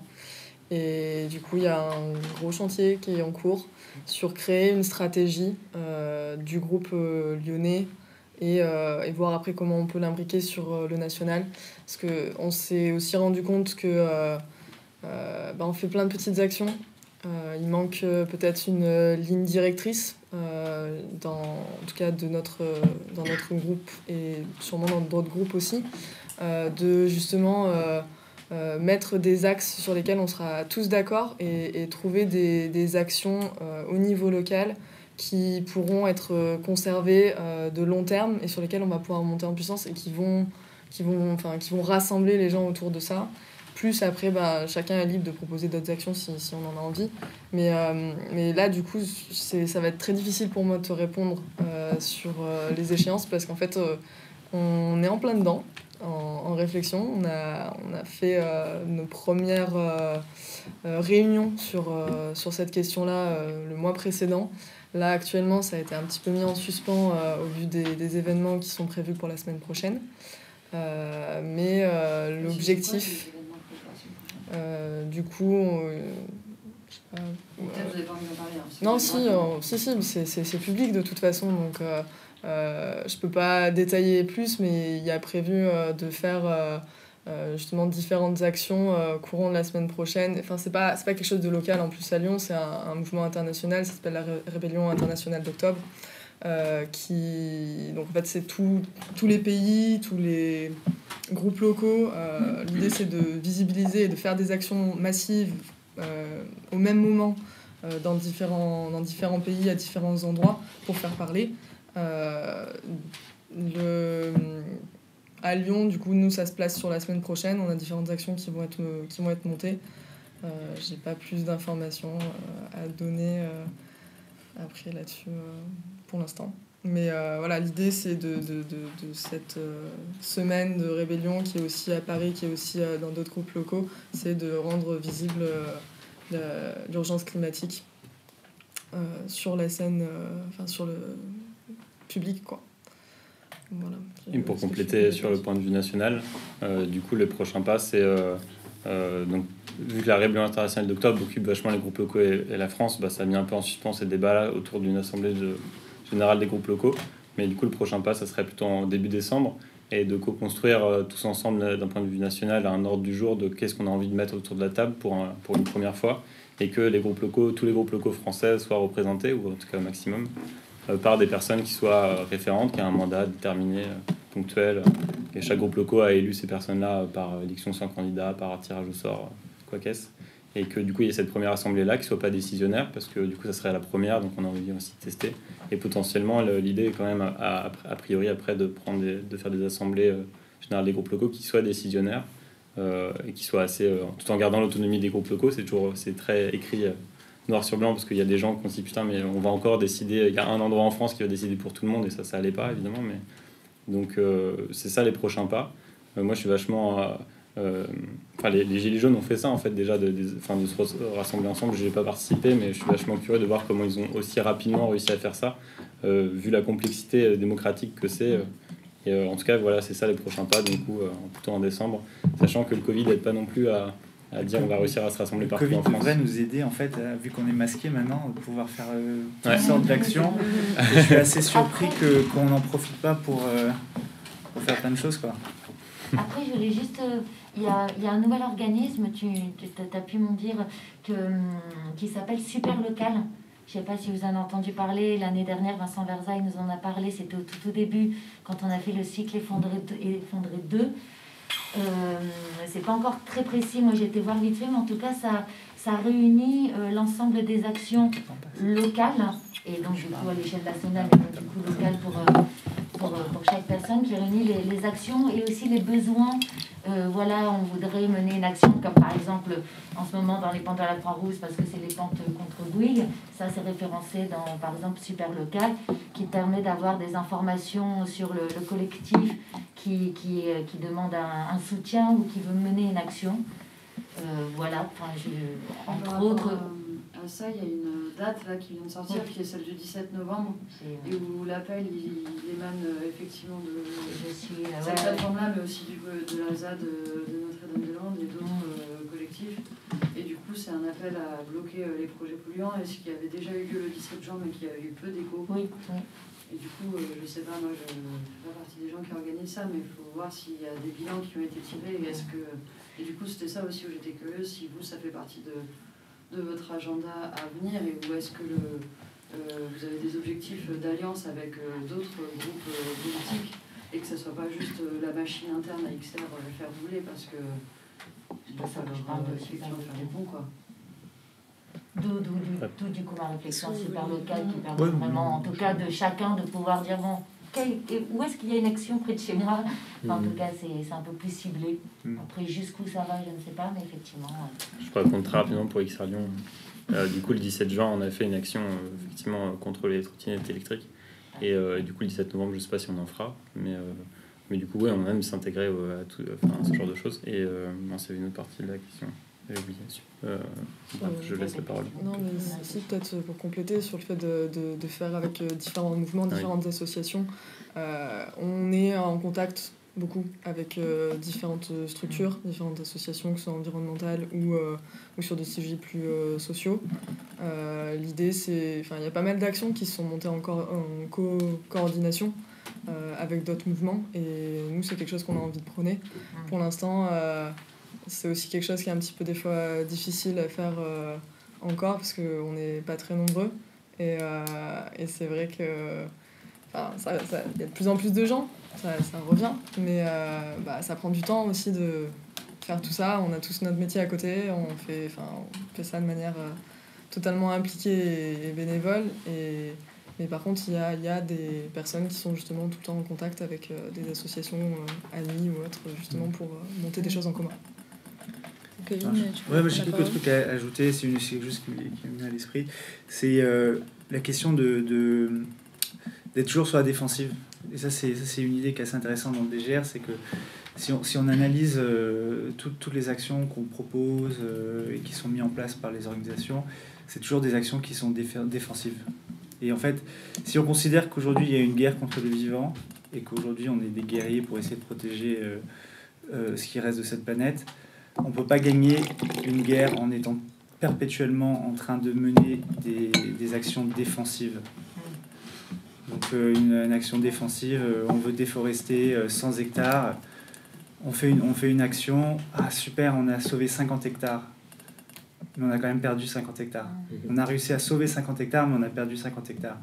Et moi, je suis permaculteur, j'adore, on m'entend toujours parler de sabotage, de destruction, d'attaque de cette civilisation industrielle, parce que j'ai l'impression que personne n'en parle en fait. Et on en parle de plus en plus, clairement. Mais c'est pas assez c'est pas assez dans le discours. Et c'est vrai que c'est beaucoup plus simple de parler d'alternatives, moi je pourrais vous parler du jardin pédagogique que je suis en train de lancer et qui va... Mais aujourd'hui, en fait, il faut aussi réaliser que toutes les alternatives qu'on veut mettre en place et qu'on souhaite mettre en place ne pourront pas en fait exister si on n'attaque pas en tandem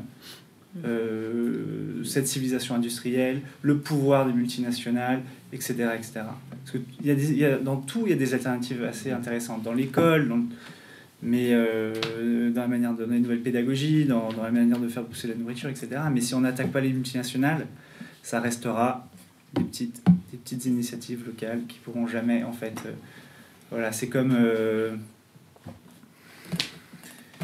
si vous voulez qu'une plante pousse, faut racher celle qui est à côté, quoi. Est-ce qu'on est d'accord qu'on peut attaquer ces entreprises-là, cette grosse industrie, par la consommation? Enfin, moi, c'est mon fer de lance. Hein. Je me dis que la consommation, on est tous consommateurs. Je ne dirais pas consommateurs, parce que c'est chiant. Mais justement, et c'est pour ça que je voulais rebondir aussi tout à l'heure sur XR en disant, peu importe les actions qu'on mène aussi, moi, j'aime bien l'idée que ça... qu'il y ait un moyen au moins de montrer au plus large public un peu mainstream ou BFM TV, tout ça, qu'il n'y a pas vraiment toute la même réflexion que nous là-dessus. Je pense qu'on est tous un peu convaincus. Effectivement, quand je t'ai dit oui, on entend tous en ce moment qu'on attaque l'industrie. Oui, nous oui, après peut-être pas. Le problème, c'est qu'en fait, quand on dit aux gens on va dire, voter avec leur portefeuille, c'est que c'est extrêmement réducteur, parce qu'en fait, on est en train de dire à quelqu'un: soyez un consommateur et que vous pouvez agir en consommant. Et nous, produit A, produit B, produit C. Exactement. Et finalement, quand on réalise, les problèmes sont beaucoup plus complexes que voilà. Et ensuite, c'est le côté complexe, je suis d'accord, mais je veux dire dans une mesure minime. Je veux dire, c'est déjà un premier pas pour c'est le minimum. Si aujourd'hui vous avez la capacité d'acheter des produits qui sont faits un petit peu mieux, il faut le faire. Mais si on le fait en espérant que ça va changer quoi que ce soit dans un système industriel capitaliste ou l'agriculture industrielle On en est combien règne. à penser comme ça? Je suis d'accord avec toi. Mais est-ce que le faible pourcentage de personnes à penser comme nous serait suffisant? Déjà, il y a aussi à un gros travail de légitimer aussi Pardon. ces actions de résistance, ces actions de sabotage et ces attaques contre l'infrastructure. C'est sûr qu'on en parle un petit peu plus qu'avant, mais un gros travail que nous on fait chez Édition Libre, c'est d'essayer de légitimer ces actions-là, de faire la promotion active. Si vous ne pouvez pas faire la promotion active, faire de la promotion passive, ça veut dire au moins parler des dernières actions que vous avez vues. Et c'est vrai que le mot action, ça m'énerve, ça veut tout et rien dire. Donc, voilà. Peut-être qu'on peut laisser quand même... Oui. Je voulais juste dire quelque chose. Ouais, je vais juste dire, en fait, il faut vraiment se méfier parce que le système a une capacité extrême à recycler sa critique quand elle n'est pas assez radicale. Alors oui, on entend attaquer le système, on entend même le mot radical, anticapitaliste presque. À en croire à Macron, il serait révolutionnaire anticapitaliste lui-même. Et, Il est tous. et ça passe par les produits alternatifs, le éco-responsable, je sais pas quoi. En fait, si l'analyse elle n'est pas assez radicale, on se fait très vite endormir.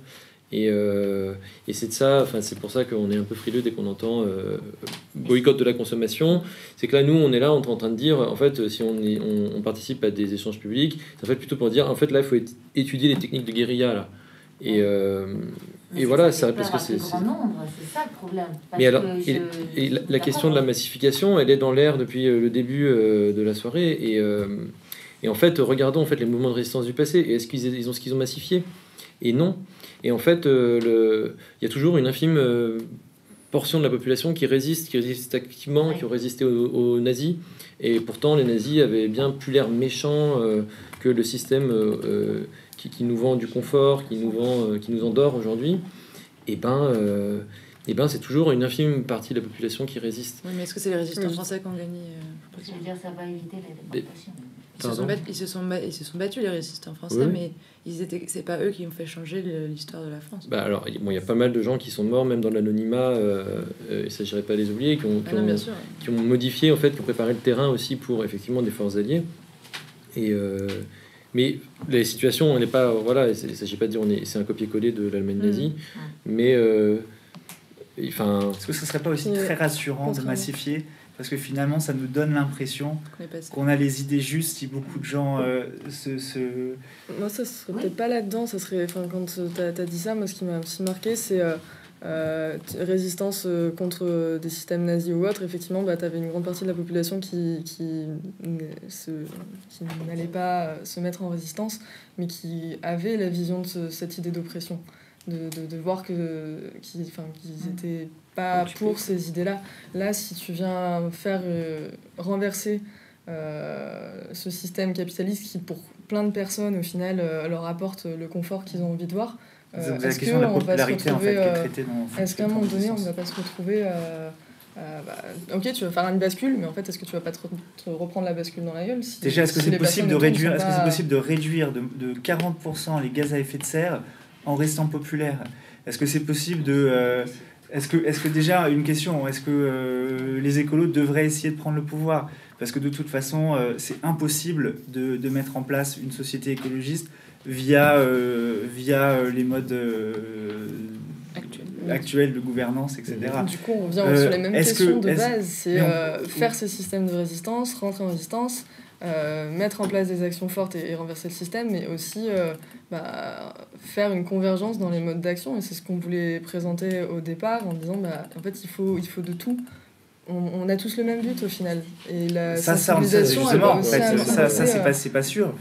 On a tous le même but large de pas détruire la planète, mais en fait on n'a pas le même objectif dans le sens où nous on pense qu'un système industriel est incompatible avec la vie sur Terre et que ce système industriel doit être combattu. On est extrêmement minoritaire à tenir cette position-là, être extrêmement vocal en France, mais de jour en jour, tout prouve qu'on a raison. Et depuis 6 ans, je vois le nombre de personnes qui finalement sont de plus en plus convaincues par ce qu'on publie. C'est parce qu'en fait, toutes les méthodes d'action traditionnelles sont en train de ne pas fonctionner. Mais du coup, vous leur proposez quoi aux gens qui viennent, qui disent c'est bon, je suis convaincu? La question, c'est déjà, édition libre, nous, on publie des livres. Donc, on publie des analyses et on essaie de faire en sorte que les gens agissent. Et on est d'accord qu'il y a de nombreuses façons d'agir, mais on devrait agir en anticipation d'un effondrement d'un système industriel, en préparant des moyens alternatifs de produire la nourriture, de se gouverner, de se loger, etc. Mais on devrait aussi, ça devrait être dans notre intérêt, et DGR le dit, de précipiter l'effondrement de la civilisation industrielle si on veut avoir une chance de pouvoir survivre en tant qu'espèce et d'avoir une planète vivable. Parce qu'on est tous d'accord que si on continue dans cette trajectoire, c'est cuit. Là où on n'est pas d'accord, c'est que nous, on ne pense pas que des panneaux solaires et des éoliennes sont une solution aux problèmes dont on est en train de faire face. Voilà, je concorde avec toi. Hein. C'est pas du tout notre opinion non plus. C'est super. C'est même pour ça qu'on est dans la même... Moi, j'ai aussi une question, et du coup, ce serait... je voulais inviter Corinne Morel-Carleux, vous la connaissez, mais elle parle beaucoup d'archipélisation de la résistance et d'essayer d'oublier aussi le mythe, peut-être, de la masse unie et forte, parce qu'elle est divergente dans ses opinions. Donc, l'idée, c'est d'essayer d'effectivement peut-être trouver des traits communs et peut-être aussi accepter que les uns et les autres peuvent être utiles. Et du coup, la question que j'aimerais demander, par exemple, ce serait en quoi, par exemple, XR pourrait être utile à des Green Resistance et inversement. Je vous demande qu'est-ce que pourrait amener des Green Resistance, parce que, ou édition libre, ou toute forme de force. Parce que moi, je vois aussi, par exemple, des intérêts, des failles, et on les connaît, mais c'est peut-être aussi admettre qu'elles existent et que justement, ça peut devenir une force plutôt qu'une faiblesse de la pensée. Je pense notamment à l'idée que XR a un fort capital de sympathie quand même auprès d'un plus grand public, et que ça, c'est important pour rendre quelque chose populaire, et ça a l'air assez nécessaire pour amener quelque chose, comme par exemple, au contraire, les forces de frappe que peuvent être des plus petites unités, peuvent aussi paraître vraiment antipathiques à la large population parce qu'elles ramènent à des peurs de violence qui sont réelles en fait. Et en fait, j'ai pas l'impression ce serait intéressant de voir qu'est-ce qui pourrait aussi être des pistes de qu'est-ce qu'on pourrait vous laisser décider pour nous, etc. Je sais pas si déjà là, il y a des choses qui viennent ou... Mais est-ce qu'il y a des choses, par exemple, là je donne des pistes, mais peut-être qu'il y en a d'autres qui viennent ou... Et d'ailleurs, vous êtes pas déjà, ta première question, c'est en quoi XR pourrait être utile à DGR et en quoi DGR peut être utile à...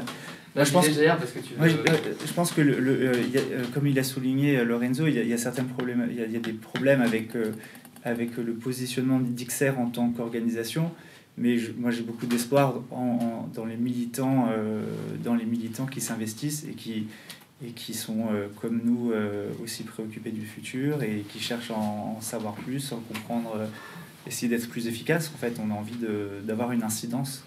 Donc, sur la structure, je suis peut-être un petit peu plus sceptique, mais sur les militants, voilà.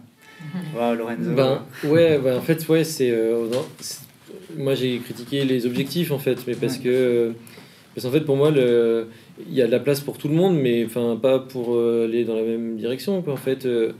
On peut imaginer un mouvement qui est composé d'organisations, de groupes locaux, de personnes toutes seules, des gens un peu esselés, mais qui partagent en gros un même pour faire gros, grossièrement un constat, et puis un ennemi, et puis s'y attaquer avec des actions différentes, en sachant qu'il y aura très très peu de gens sur le front vraiment à prendre des risques, mais c'est pas grave en fait, il y a toute une communauté qui soutient.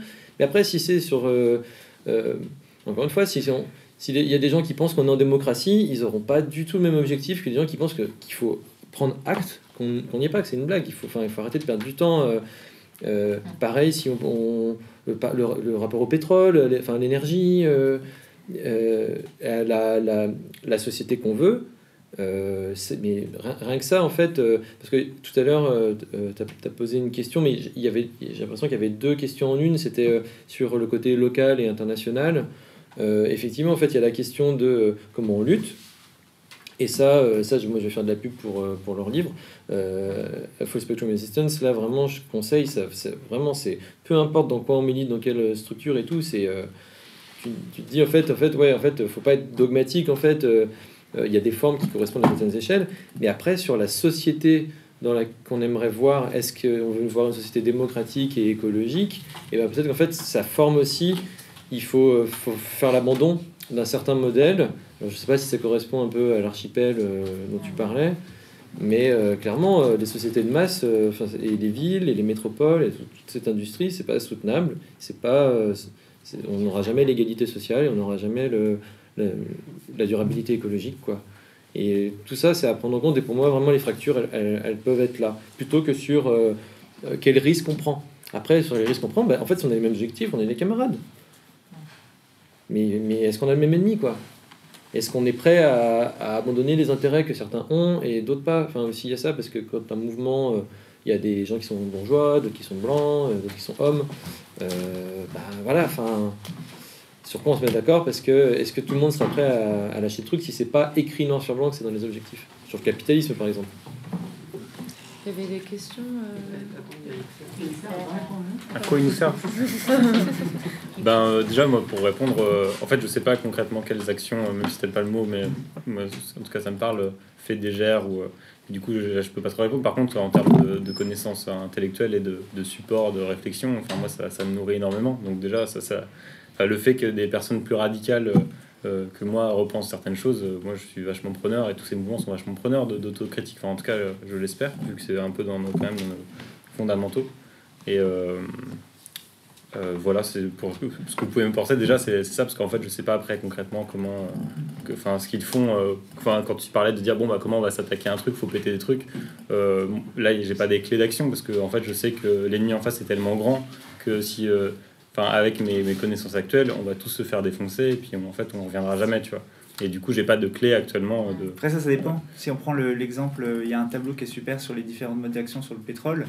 Tu avais deux femmes avec une pince. Elles ont et la force de leurs bras, elles ont réussi à fermer un pipeline. Ils ont réussi à arrêter plus le transport de pétrole que 150-200 personnes qui manifestaient à Dakota, etc. Donc, vous n'êtes pas obligé de prendre extrêmement de risques face à un système, une infrastructure qui est quand même assez extensive. Clairement, il y a des risques, on ne va pas le nier, et des peines encourues qui peuvent être assez fortes. Mais il faut aussi réaliser que cette infrastructure industrielle est quand même assez fragile et qu'il y a des nombreux goulots d'étranglement et qu'il n'est pas invincible aussi. Ça, c'est important. Si je devais rajouter quelques mots à la fin de cette conférence. Chloé, tu avais envie de rajouter quelque chose? Là tout de suite, non. Peut-être qu'on peut prendre la petite question. 5 minutes, juste une petite question en 5 minutes. Par curiosité, est-ce que tu pourrais donner un peu dans les 6 dernières années, depuis les débuts des Sillons Libres, est-ce que tu as ressenti, est-ce que tu peux donner des exemples un peu d'actions comme celle-là dont tu viens de parler, pour nourrir un peu l'imaginaire, parce que nous, c'est vrai que dans l'imaginaire militantiste aujourd'hui, comme on parle d'ailleurs de la gannerie dans ces interviews, on a le blocage, on a la manif, on a la grève, par ça on n'a pas grand-chose. Et du coup, même des petites actions, parce que j'imagine que les actions dont tu parles, qui sont là pour détruire l'infrastructure, c'est pas des grosses actions, c'est plutôt des trucs discrets qui peuvent passer en dessous du radar, alors que j'imagine qu'elles existent déjà, c'est déjà lancé. Clairement. Là, on est en train de préparer un livre qui s'appelle l'histoire du sabotage, de l'Antiquité à aujourd'hui, où on va présenter de nombreux cas. Mais moi, je peux en ajouter quelques-uns, juste pour dire, à l'échelle internationale, des gens qui résistent contre l'expansion de ce système industriel. Des gens qui résistent, il y en a tous les jours, il y a des actions tous les jours, que ce soit les Indiens, les Amérindiens au Chili qui brûlent régulièrement des camions des camions assez chers, qui coûtent 150 000 € le camion, quand ils en brûlent 6-7, voilà, ça se remplace pas en un jour, quoi. Moi personnellement, je suis moitié américain, j'ai vécu presque toute ma vie aux États-Unis. Ça s'entend pas dans ma voix. Et au Canada, je suis beaucoup plus apolitique en Amérique, sur le continent d'Amérique, qu'en France. Et clairement,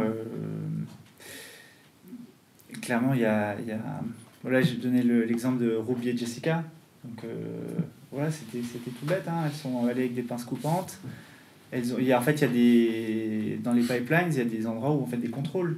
Où, il y a un problème majeur, il faut pouvoir fermer la valve, etc. Elles sont arrivées, en 5 minutes, elles coupent la valve. Et ces valves, il y en a partout, en fait. Voilà. En France, il y a un système de léoducs souterrains qui sont beaucoup plus difficiles d'accès. Mais quelqu'un m'a fait découvrir que l'OTAN, en fait, avait tout un système de pétrole qui circulait à travers l'Europe. Mais je suis sûr qu'il y a des faiblesses, là, dans ces systèmes-là. J'imagine qu'on pourrait, théoriquement, je veux dire, moi j'ai des amis véganes, tu te fais tabasser par les flics, menacé de mort par les agriculteurs quand tu fais des blocages. Théoriquement, pourquoi est-ce qu'ils ne coupent pas l'électricité des abattoirs, à 1 kilomètre du lieu, ils peuvent couper l'électricité. Théoriquement, hein, j'encourage les gens à faire rien du tout, c'est illégal, faut pas le faire. Mais si, c'est un peu difficile de se poser. Mais faut surtout pas le faire. Mais on va dire si on était dans un jeu vidéo, ce qui s'appelle Civilisation, et qu'on voulait, peut-être qu'on pourrait aussi s'attaquer à l'internet. Je veux dire. Aujourd'hui, tu mets un gilet jaune, tu ouvres une bouche d'égout, tu as accès à tous les câbles internet d'un quartier, que ça soit la Défense. Il y a quelqu'un qui s'était amusé à voir tout ce qu'il pouvait faire en mettant un gilet jaune. Pas un gilet jaune en manif, mais genre, le mec il est rentré dans des concerts gratuits, il allait en backstage avec peut-être pas Led Zeppelin, mais genre Kiss, etc. Aujourd'hui, avec un gilet jaune. Et des pantalons remplis de peinture, je veux dire, vous pouvez faire des trucs assez dingues, quoi. Ouais, il y a un exemple que j'aime bien qui remplit pas mal de critères en fait, du conflit asymétrique et des principes de la guérilla. C'est quelqu'un, je pense, ou quelqu'une, on ne sait pas en fait, qui a paralysé un grand aéroport en Angleterre il y a 1 an ou 2, avec juste quelques petits drones autoprogrammés, donc ça coûte pas très cher en fait. Et quand ils ont commencé à faire leur œuvre, la personne était déjà très loin. Et on n'a jamais retrouvé qui c'était. Et ça a provoqué des millions de dégâts. D'arrêt pendant plus de 24 heures. C'est quoi les drones juste, ils volent au-dessus? Ils volent au-dessus. Et du coup, ça, pour des raisons de sécurité, en fait, il faut tout arrêter. Et donc, c'était... en plus, c'était... Donc, quand on parle de goulot d'étranglement, donc c'était pile pour les fêtes de Noël. Donc c'était pas un moment où il n'y a pas beaucoup d'avions, c'est vraiment là où il y en a le plus. Et en fait, c'est considérable, quoi, le rapport bénéfice-risque, en fait. Et puis sinon, le MEND, le mouvement d'émancipation d'État du Niger, qui lui, par contre, lui, c'est un peu plus sérieux. C'est des petits bateaux, ils sabotent... Il faut savoir, en fait, j'encourage les gens à se renseigner sur ce qu'ils ont fait au cours des 6 dernières années, là, parce que c'est... ils arrivent à stopper la production du pétrole du pays. Voilà. Mais il faut voir comment. J'invite les gens à se renseigner. Dans le delta du Niger, il y a en fait des dégâts liés à des fuites de pétrole de la taille du Portugal, si je ne me trompe pas en fait. Et des gens, des locaux qui se battent contre la dictature. Bon, je ne sais pas si aujourd'hui il y a toujours une dictature, mais bon, très longtemps il y avait une dictature. Et donc, je pense que c'est le peuple Ogoni qui sont victimes de ça. Et donc, en fait, ils ont pris des armes avec des bateaux gonflables. Qu'on appelle ça ces bateaux-là. Là. Comment? Oui, c'est pas au Niger, mais c'est dans le delta du... Delta du Niger, ouais, Nigeria, pardon.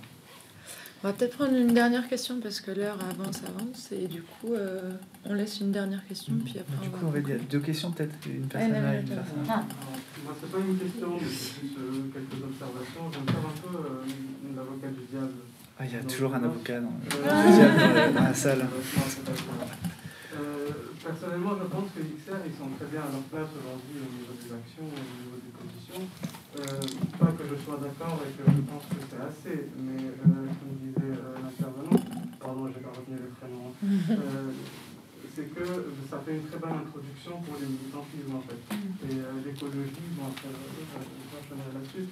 L'écologie, c'est une très bonne introduction en fait pour le militantisme parce que les gens ils le voient, c'est plus facile que comme tu disais, donc, que tu es plus d'orientation anarchiste, c'est plus facile d'attirer les gens sur des questions écologistes qu'ils voient de la pollution que d'attirer les gens sur...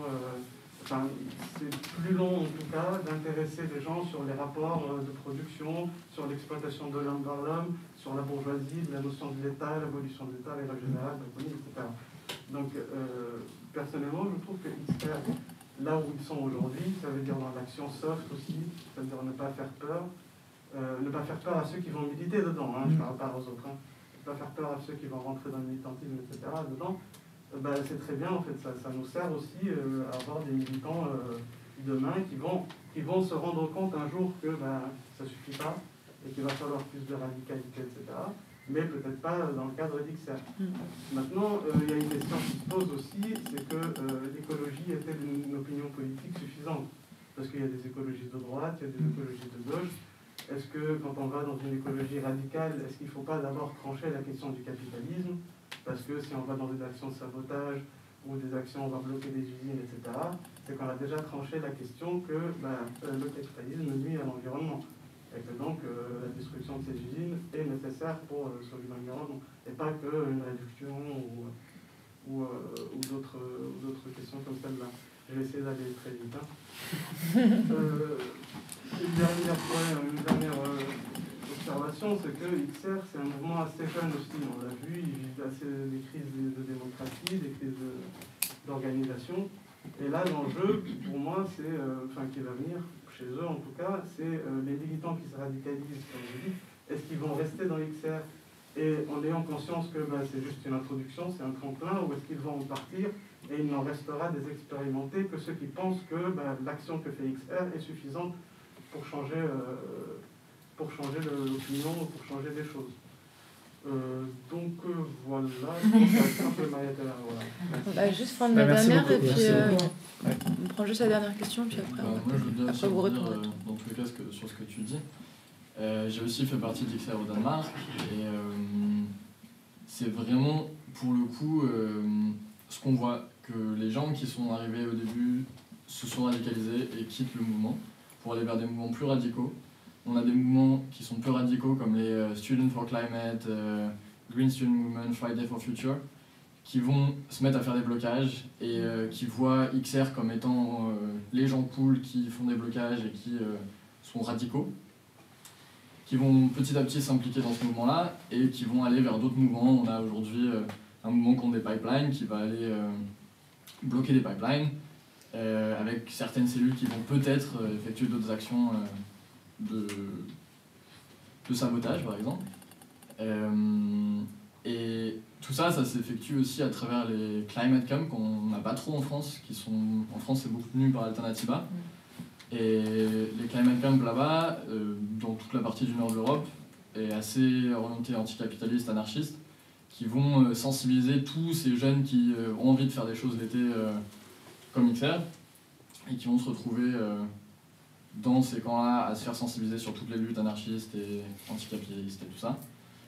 Et pour le coup, ça a moi de ce que je vois, ça a un très bon impact. Et en soi, ça dialogue avec DGR. Et on a la chance d'avoir DGR en France qui est assez visible, c'est pas pareil partout. Et pour moi, XR c'est un outil qui permet la radicalisation de certaines personnes. Et comment XR peut aider encore plus à DGR, pas forcément que DGR, mais en partageant justement des actions de sabotage.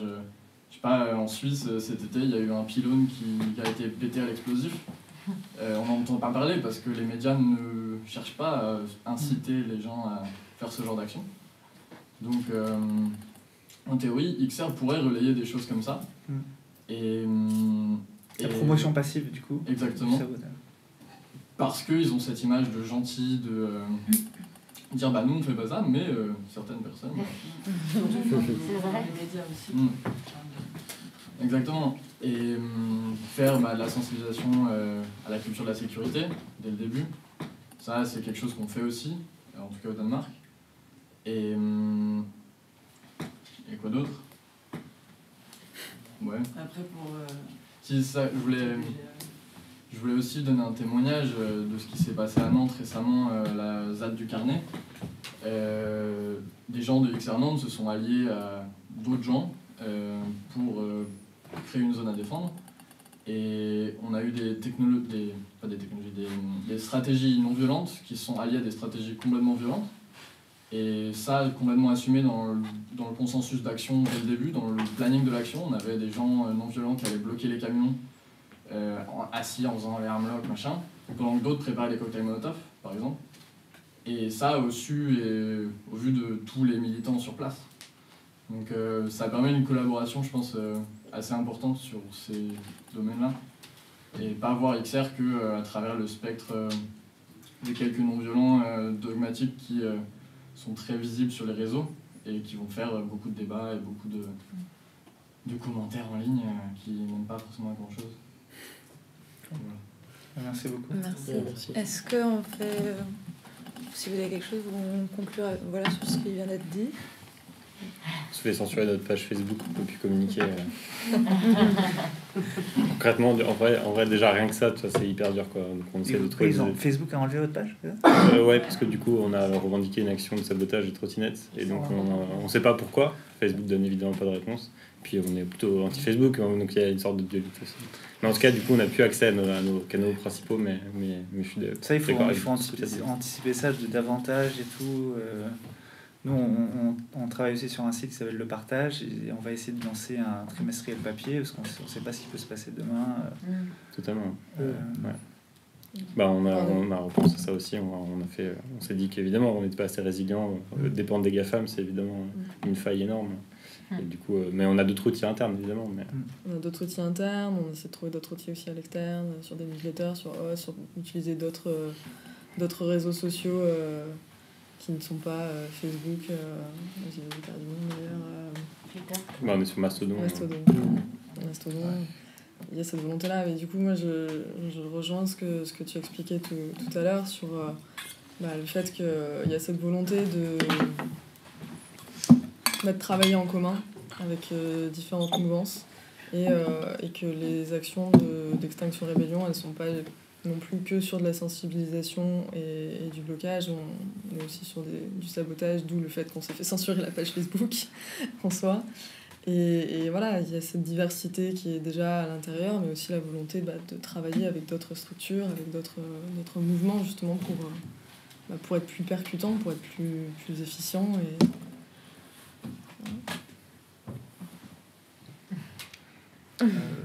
Déjà, je voudrais vous remercier d'être venu ce soir. Merci à vous. Merci.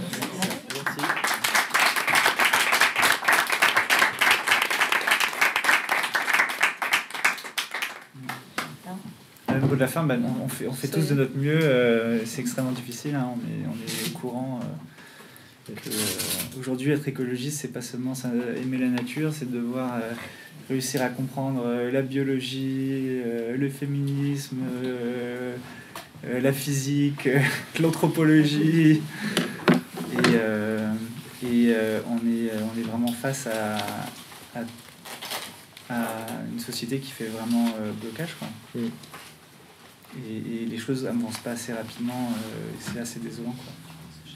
Je ne suis pas content de cet échange et du coup bon courage et puis encore soutien total au militant Alexandre, voilà, militant d'XR.